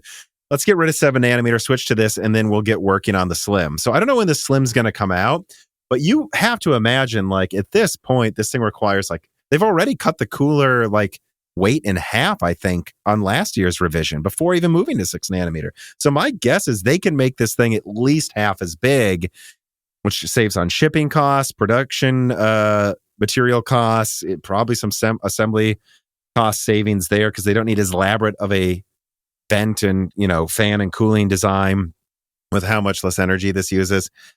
I think if they want to, it is just enough to drop this to $449. But they haven't prepared all the other stuff to do it yet, so they're not going to. And they've got to be wondering, Nvidia just announced a fucking $900 4070. They're calling a 4080. Do we need to drop this to $450 and be half the cost? Probably not, but if it gets more people if they think it gets a lot more people to adopt it, I think they would. And having a slim model aside, it seems to always reinvigorate sales to some extent, especially if people like the design more or something. I think there'll be a lot of people that want it. We're waiting for the smaller Slim too, because of very divisive this chassis design. PS5 is a big boy. It's a big boy for sure. I mean, so I don't know. I guess what I would say is they're designing the Slim right now. I'm sure they can make it half as big. I'm sure combined with the die cost savings, the cooling cost savings, and then the smaller package, they can make this $450. My guess is they will prepare everything, prepare the marketing materials and the shipping, and then they're just going to see, we can keep it in stock now this fall. Is it still selling through, though, at the rate we want? If it drops off at all, I bet they do a price drop or something. Mm-hmm. And which would be a good thing to do right before you launch VR early next year so that it's cheaper to bundle them together. Yeah. Which maybe they'll just wait for that, actually, and just milk this holiday season. Yeah, that's probably what they'll do. But let us move on to story number 7. Stadia killed off, and Google didn't even warn developers beforehand. Quoting PC Gamer, the news that Stadia is shutting down is a little surprising, but I think it's fair to say that no one is doing a spit take and cleaning coffee off their screen when they see the news. The Stadia offer just never sounded very good. Here are some games you like, but the video compression, extra input lag, and other internet problems, and they cost the full price plus a subscription fee of a console if you want 4K streaming. Look, there were some good features, and Stadia did work as well as any game streaming can seem to try to work right now. But Google really Leroy Jenkins the whole thing, we think, by launching it before it was ready, cavalierly starting an in-house game studio, and then axing it after a year and making a ludicrous ad that failed to communicate why anyone should even take a chance on the service. And this all seems to be a classic Google. There's a website dedicated to memorializing the products the search and advertising giant has buried. Maybe that bold willingness to fail is why Google has a market cap of over $1 trillion, and I don't. But it's not great for the people who trusted their company's commitment to Stadia. Stadia users are going to lose access to their games. That sucks, that they paid for. And although they're getting refunds, a lot of save files are just going to disappear into the void. Meanwhile, game developers who were making Stadia versions of their games to the hour this was announced apparently wasted their time. And based on the reactions we're seeing from them on Twitter, they found out that Stadia is a gunner at the same time the public did. From disappointment to I told you so's, here's how the game industry is taking the news. And then it goes on from there. So yeah, I remember this was shared in one of our friends' like messenger threads or something. And we didn't really talk about it that much. I think like it says, it's a bit surprising, but no one did a spit take. Wasn't that surprising? Here we are, Dan. Stadia's dead. What do you think?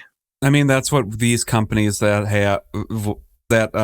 have their tendrils and everything do, like Google, Facebook, whatever. It's just Intel. They're willing to make a bunch of different products that 90% of them are going to fail, and they're just going to unceremoniously axe them if they don't think they're performing well. And that's what happened with Stadia. Stadia was always like a weird service that I don't think was very compelling. So it's not a surprise Stadia's gone at this point. If they would have done anything to differentiate it, to make it seem like it was providing some value, maybe it could have succeeded. But it's like, I guess the hope of it was you wouldn't have to have a strong computer or a console to play video games, but then you're making people pay a subscription fee and also pay for games, and the games don't work well. Like it's all bad, basically. Yeah, it's funny.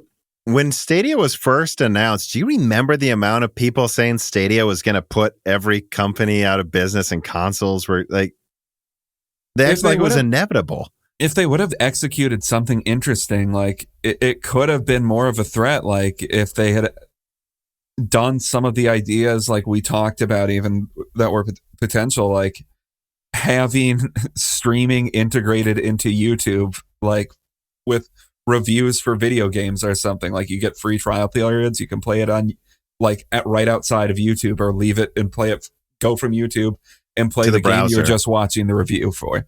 And that would have been interesting with like... That's what me and you agreed, right? I remember us talking about that. Like you could have an Assassin's Creed game be an ad on YouTube, and then you click the ad and it opens a browser and streams the game to you in 720p. That 1 free hour to play right now. Try it out.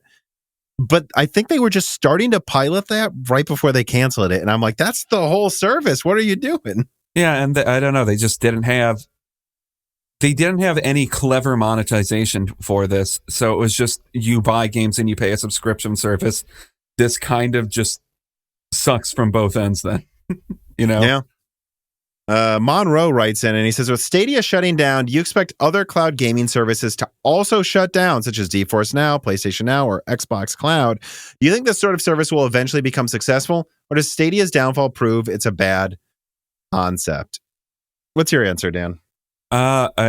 Streaming is always going to have increased latency. That's just a reality of how the internet works. So I don't think it's ever going to become the predominant thing that people do when playing video games.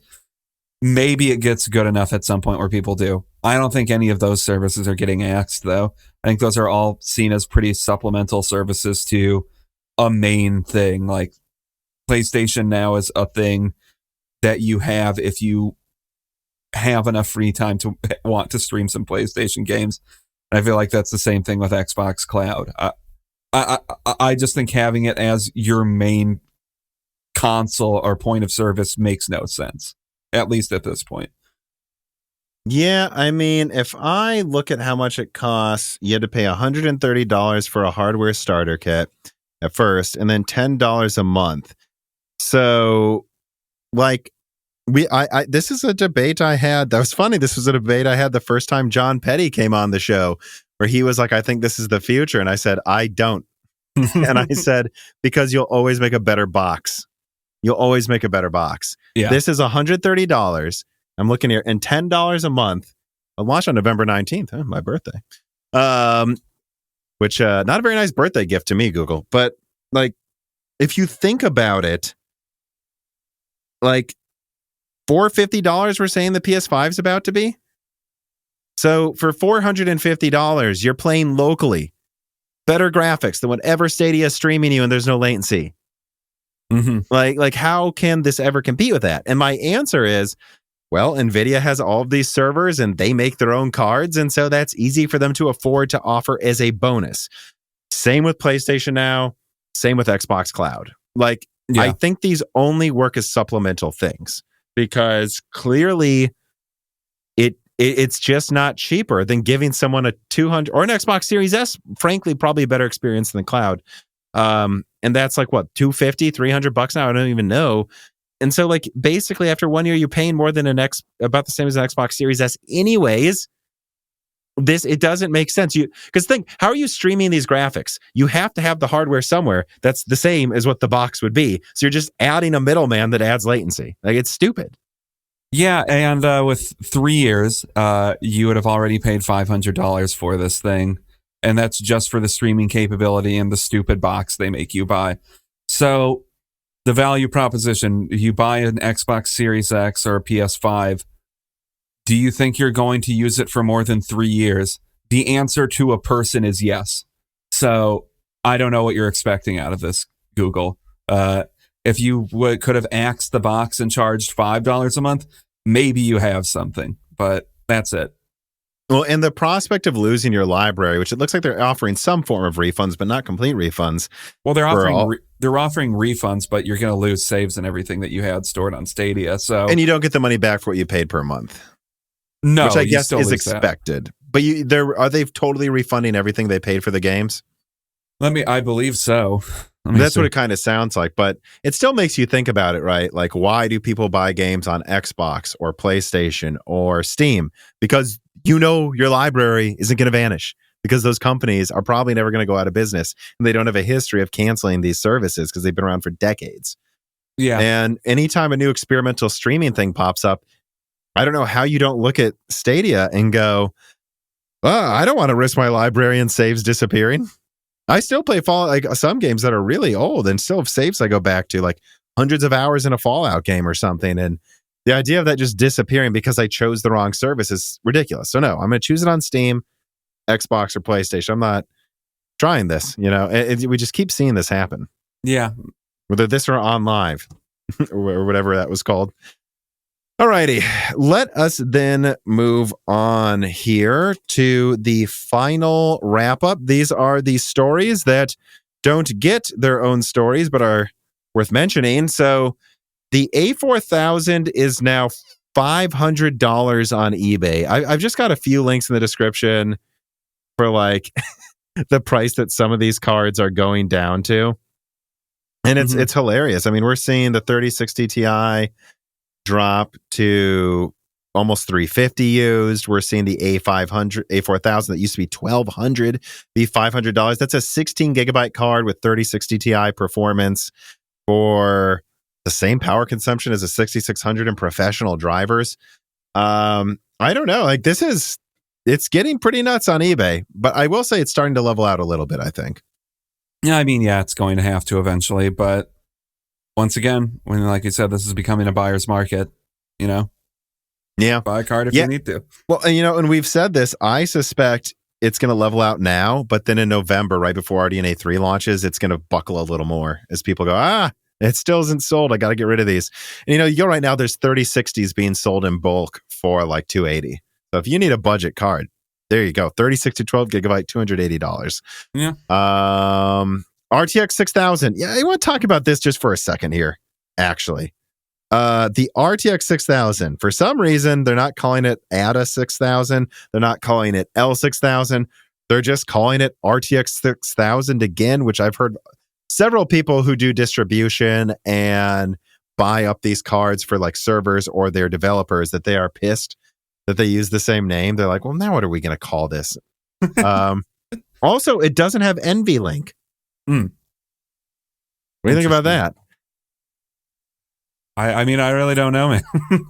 I asked some people and they think it is because I don't even know the name of them, but they've got like those Tensor cards and stuff. They seriously think they're trying to push you to buy like the $10,000 Tensor cards instead of this. Like it really is. $6,000, $7,000 for an RTX 6000 isn't enough for Jensen. He needs more leather jackets. So apparently he's pushing them to buy the which a lot of people are pissed. So what? Just will only really work for systems that have a single RTX 6000 in them, or what? Yeah, so this seems like it doesn't affect most people, but there are people I've been told that do rendering and AutoCAD stuff, and with NVLink, they could get crazy good performance with two A6000s. Now they can only use one. I don't know, Nvidia. Always trying to get you to purchase the next thing, I guess.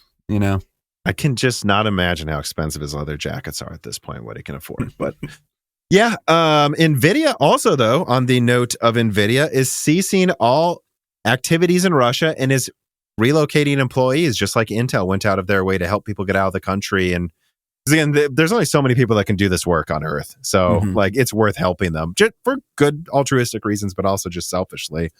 I don't know that we have much to say about that, right? No. Like, I expect basically all tech companies to pull out of Russia, and it's going to be pretty much a wasteland for technology for the next 20 years. Let's see. AMD's earnings, not good. Not really as bad of a miss, not as much of a miss as Nvidia, it seems, or Intel. I think that is the order you put it. Intel, Nvidia, AMD in terms of how bad the earnings were. But AMD's earnings were a miss as well. I mean, not a surprise. It seems like there's just a general downturn in tech right now. Yeah. Apple accepts TSMC's price hikes. Now, this was something that was in the news on and off for about a week, Dan. TSMC said they're raising prices by 6% basically on all wafers, it sounds like. And Apple said, we don't want to. And then Nvidia petition said, we don't want to either. And I guess Apple just said, oh, we'll do it. But most analysts say 6% given the increase in shipping, and like a lot of companies are doing, and Intel's insisting on a 20% price hike for Xeons and stuff. So I don't know if they're being unfair given inflation. And again, all these wrap-ups are pointing to the same discussions. Steam Deck's just in stock. There's no wait. No, that's pretty dope, I guess. I mean, that was a thing for a while where we weren't sure how long it was going to take for even the people that quote unquote pre-ordered it to get it. So that's good, I guess.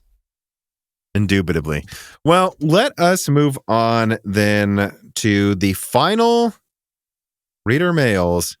Tick Dickler writes in yet again, Tick Dicklin all over the place, and he says, what exactly is NVIDIA Reflex? I've heard multiple people each describe it to me in vastly different ways, but the fact of the matter is that it seems to just make up for some latency costs of DLSS 3's frame generation, which looks like insanity if it can actually do that. But the frames aren't as good, and there may still be a latency penalties. But the average person won't care, and game reviewers are going to show Cyberpunk's RT Overdrive running at triple the FPS, I guess, no matter how good it is. Unless AMD has something like this cooking, they might lose the narrative, I worry. But we'll address that separately. Dan, how would you describe NVIDIA Reflex? I didn't use it at first, because at first it seemed to run like crap to me, but I turned it on in Battlefield 2042, and pretty good, actually. Well, it's a little funny that it's becoming a thing that's being this big narrative in the news lately, after our last podcast, where I kind of just brought up in a tweet from a VP at NVIDIA, but it's a couple-year-old feature that no one really talks about that much until the fact that NVIDIA needed to use it to tout that, don't worry, DLSS doesn't increase latency that much. I tried to look into it, like it's pretty hand-wavy what they say and how it works, or they're just it removes frames that the CPU has in the render queue for the GPU. So communication between the GPU and CPU are more in sync. That's what they explain Reflex does. So my guess is it increases CPU overhead to decrease latency. That's what that sounds like. And if you have a powerful enough CPU, assuming you don't need to, they would argue, why do you need to be able to hit 500 frames a second? You can't even do it. This lets you cap it at a reasonable frame rate. And this is probably a gross oversimplification, but like the CPU has sent 5 frames to be rendered by the GPU, and then you have an input, and then it throws out 3 of those frames or something. So the input is closer to, so you decrease the latency by getting rid of those frames in the queue, and I'm assuming that gives the CPU more work to do, because I saw that also in CPU bound games, it doesn't really help latency either. So okay, so then I think you're onto something there. So Reflex sounds like a cool feature. It's a couple years old now. It looks like it's getting a lot bigger adoption, where a ton of games are suddenly adopting it now.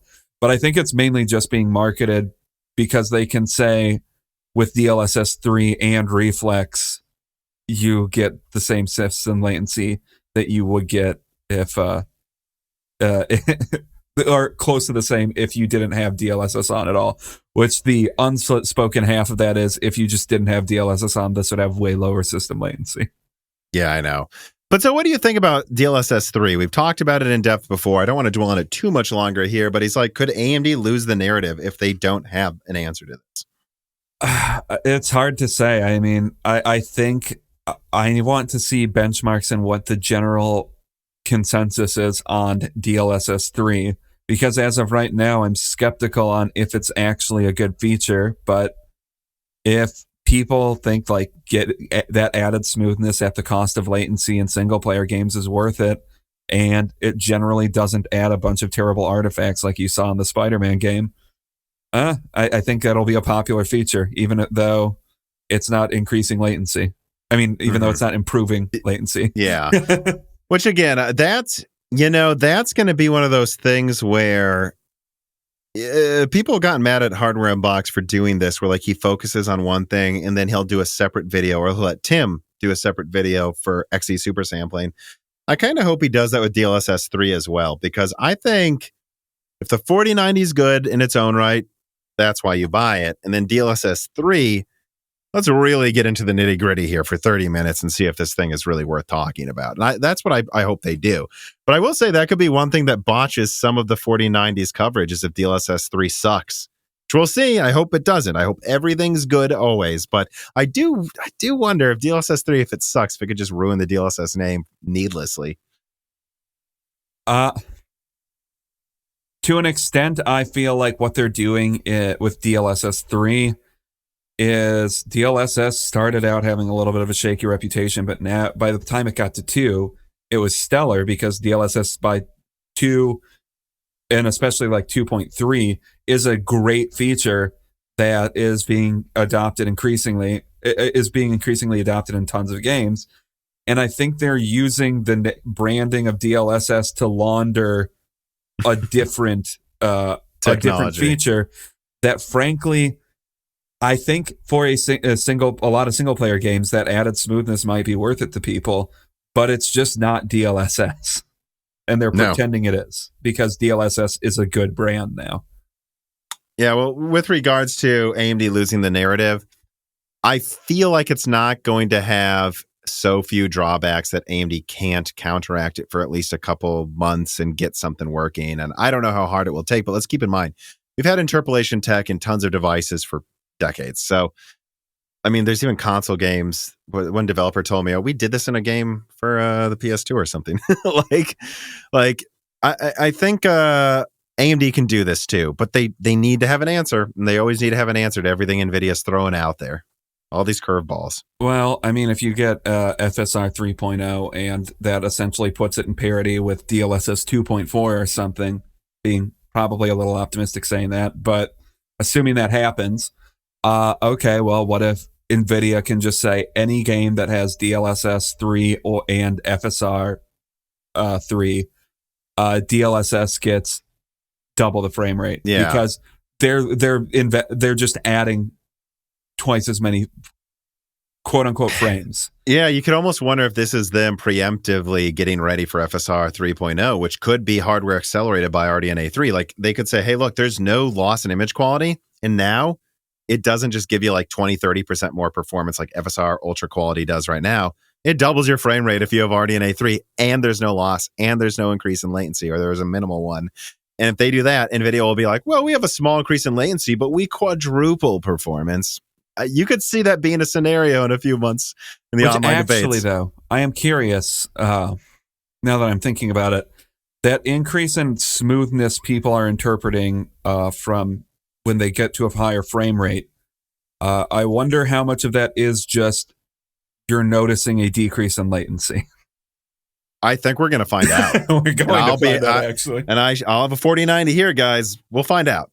Because I'll tell you. The signals of your senses get crossed in your brain. I don't think it's just that you're seeing twice as many frames necessarily when you're playing at 120 hertz versus 60 hertz. Yeah. Yeah, I'm excited to test that. I like... Let's see. We got to get you like an RDNA 3 card. I like this thing we got going on where like I have an AMP or you have an RDNA 2, and we just both get the perspectives from both companies separately and then talk about it. And it's just so exciting. It's like I'm talking about if a new feature will only be useful for quadrupling my performance in some games with this launch. It's just such a different discussion than talking about Alchemist's features. Yeah. It's no surprise why I'm so excited for this over the other one. Even if it certainly sounds like it could have downsides. Even if it's overall not a good feature, it's something interesting to talk about.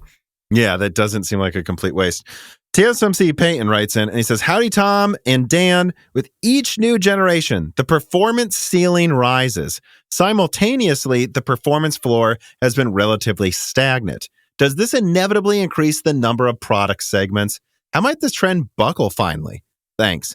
I think this is a fantastic question because you still have people like, well, can I play this game on my RX 580 or 1060? And these are 6-year-old graphics cards that are, I mean, what? I think the 4090 might be 4x the performance of a, certainly not a 3090, but maybe a A770, A750. And so then we're talking about like 6 times, 8 times the performance of an RX 580. Like, how is this?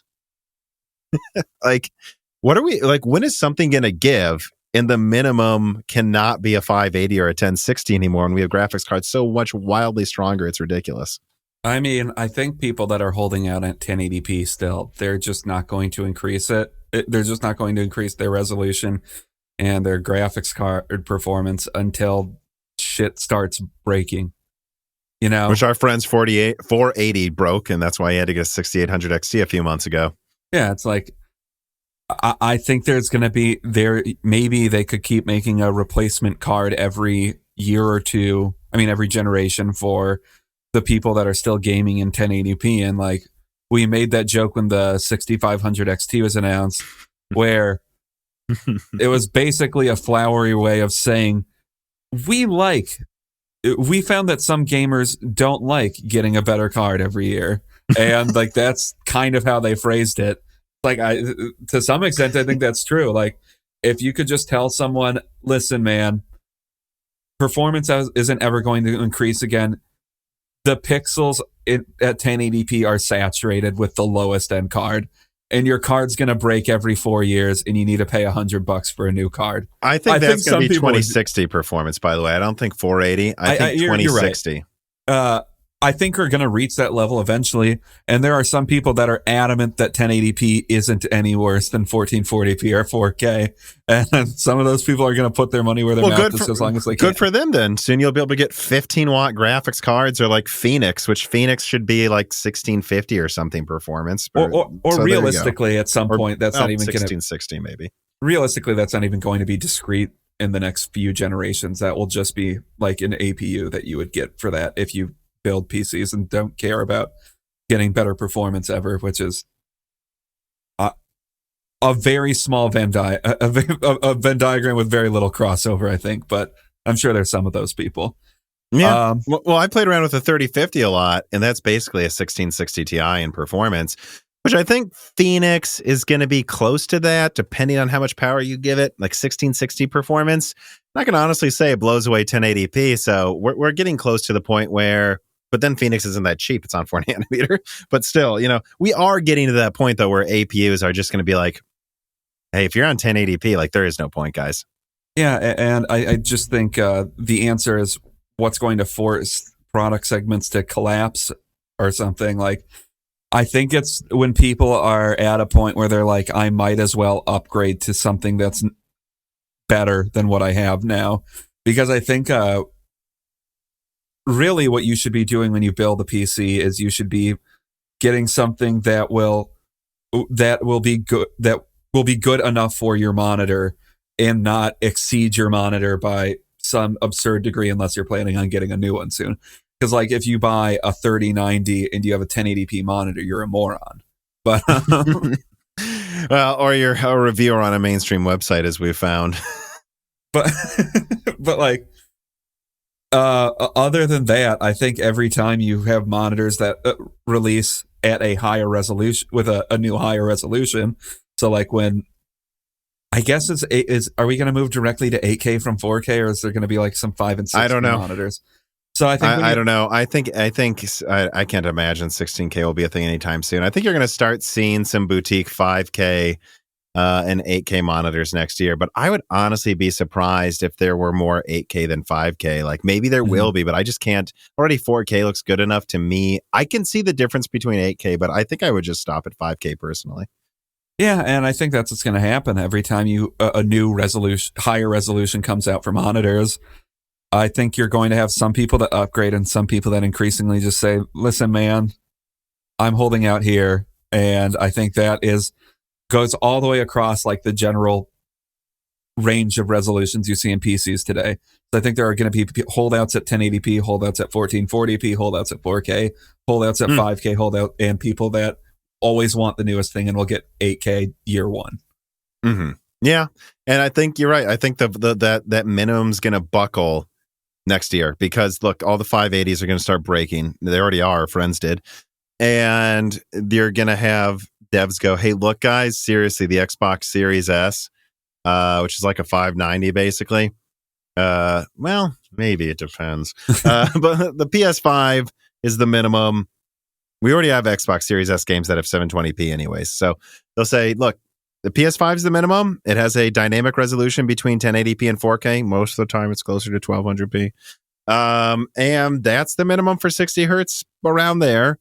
Everything below that, it'll run, but you might be gaming in 900p. And we're just done trying to worry about that because even APUs, even integrated graphics and Meteor Lake and Phoenix are making this a non-starter for us to worry about this performance tier anymore. And it's like, sorry, yeah, maybe if you draw a price performance graph, we could make a $15 graphics card if you assume the economics of this are linear, but they're not. We're not going to make a fucking APU for you that costs $50 because it doesn't make sense for us to make.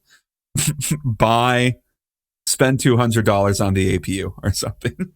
Mm-hmm. All right. Well, I think that's everything. We got through all of it, Dan. Another pretty huge episode that we're releasing early to leave room for the Lovelace reviews, the Lovelace launch, the Alchemist actual retail launch. How real it is, we'll see. And God, what else is it? B650 comes out next week. And then the week after that, we got Raptor Lake. And we have, as far as I can tell, very few nights of me getting any sleep. But well, we hope you enjoyed this episode. If you did, give us a like, tell your friends about us, subscribe to the Moore's Law Dead YouTube channel, ring the bell button so you don't miss this upcoming stuff. Subscribe to us on your podcast app of choice. Those downloads also help us. Give us a review on the podcast app. And of course, give us support on Patreon if you have the extra money. It's like $2 or $4 a month or $10 depending on the tier you want. You get, even the bottom tier gets access to the Discord, the exclusive podcast Dieshrink, and the ability to ask us questions. Higher tiers, you ask me and Dan questions. You get early ad-free access to Broken Silicon. Free questions to loose ends. Thank you. I mean, there's so much content. Without the Patreon, we could not be as blunt in our opinions as we are. Just look at the other websites and you'll see that's true. But yeah, thanks for listening. Thanks for watching. Thank you for your support. Have a good week, everybody. Bye. This podcast was brought to you by the YouTube channel and website Moore's Law is Dead. Moore's Law is Dead and Broken Silicon are trademarks of their creator, Tom. That guy is me, and I am indeed the creator, editor, writer, and showrunner of Moore's Law is Dead podcasts, videos, articles, and other media. However, I don't do this alone. Moore's Law is Dead is a team with Broken Silicon co-hosted by my brother, Dan, audio editing by Gerard Cortez, and special assistance by Carbon Cry. Find all of our information, including the information of sponsors you can support, at www.mooreslawsdead.com. If you would like to send fan mail or hardware to us, please mail parcels to Moore's Law is Dead at P.O. Box 60632 in Nashville, Tennessee, zip code 37206. And speaking of fans, patrons are what makes Moore's Law is Dead content possible. The aging business model of spamming ads all over the content is dying. The future of media will be built on fans paying for the content they actually want to exist. And so if you have the extra money, but only if you do, please consider supporting us. For just $2 a month, you get access to the exclusive podcast Dieshrink, voting on subjects of future podcast episodes, the ability to have your questions read aloud on Broken Silicon, Dieshrink, and Loose Ends, and of course, access to the Moore's Law is Dead Discord, full of like-minded people who would love to meet you and talk to you about computer hardware. I am one of them. Additionally, higher tiers get access to ad-free episodes of Broken Silicon, the entire back catalog of Flyover States podcasts and other projects Moore's Law is Dead has done, and thanks in the credits of videos and other perks as well. And hey, if you can't afford to support us, please do share Moore's Law is Dead videos and podcasts with friends and family on social media, Reddit, and forums. And give Broken Silicon a 5-star review on Apple Podcast or your preferred podcast app. All of this really does help so much.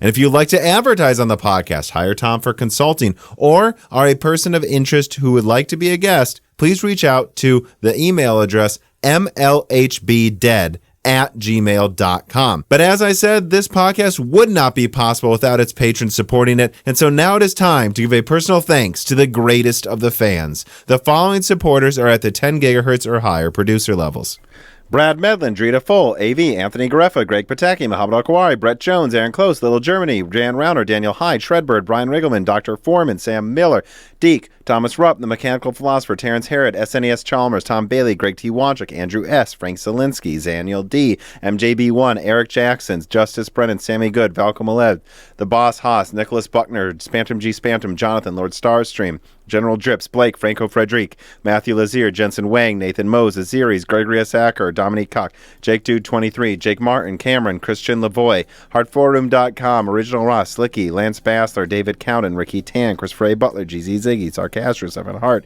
Jason B., Meat and Pork Stew, Tim Robb, Luis Correa, Ian Clifford, Jesse Jaskowiak, Travis Gooding, Holden Mobley, Nanny and Chris Rich, Deepest Learners, Mad, Zutsu Taylor, Stephen Coates, Michael McGee, Chuck Glidden, Sammy Malas, Greg, Autrini, Patrick Groh, Amiable Chief, Brett Summers, Daniel Nguyen, Stephen Dick, Thomas, Kunden, Bruja, Mark Mitchell, McDaffie, Damian Peterson, James Anderson, Y3, Mark Raidmaker, Dave Schultz, 3DS Boy 08, Hal Booma, Norithio, Matthew Landavazo, Stefan, Cole Addick, Henry Zhang, Judson N., Brendan O'Connell, The Grid, Michelle Pelt, D31337 Antics, Jason Bowen, Noena Coella, Hexapuma, Chrysantine, Jerem Ferriera, Mayor, Desist, Thomas Steve, Precision, DNA Tech, 50C Desert, John O'Shea, Royce Meyer, Charles Russell, Reginice Ari, Slushpa, T. Cottom, Jackson Miller, JSMMH, Neith Rezink, David Eastland, Cal, Andre Jacques, Game Since Reagan, Jeff Sadler, Jordan Simkovic, Loophole 35, Winstar, Joker, James I. Ratter, Corey Leonard, Nalima, John Shin, Justin Bussell, Kelvin, Austin Haggerty,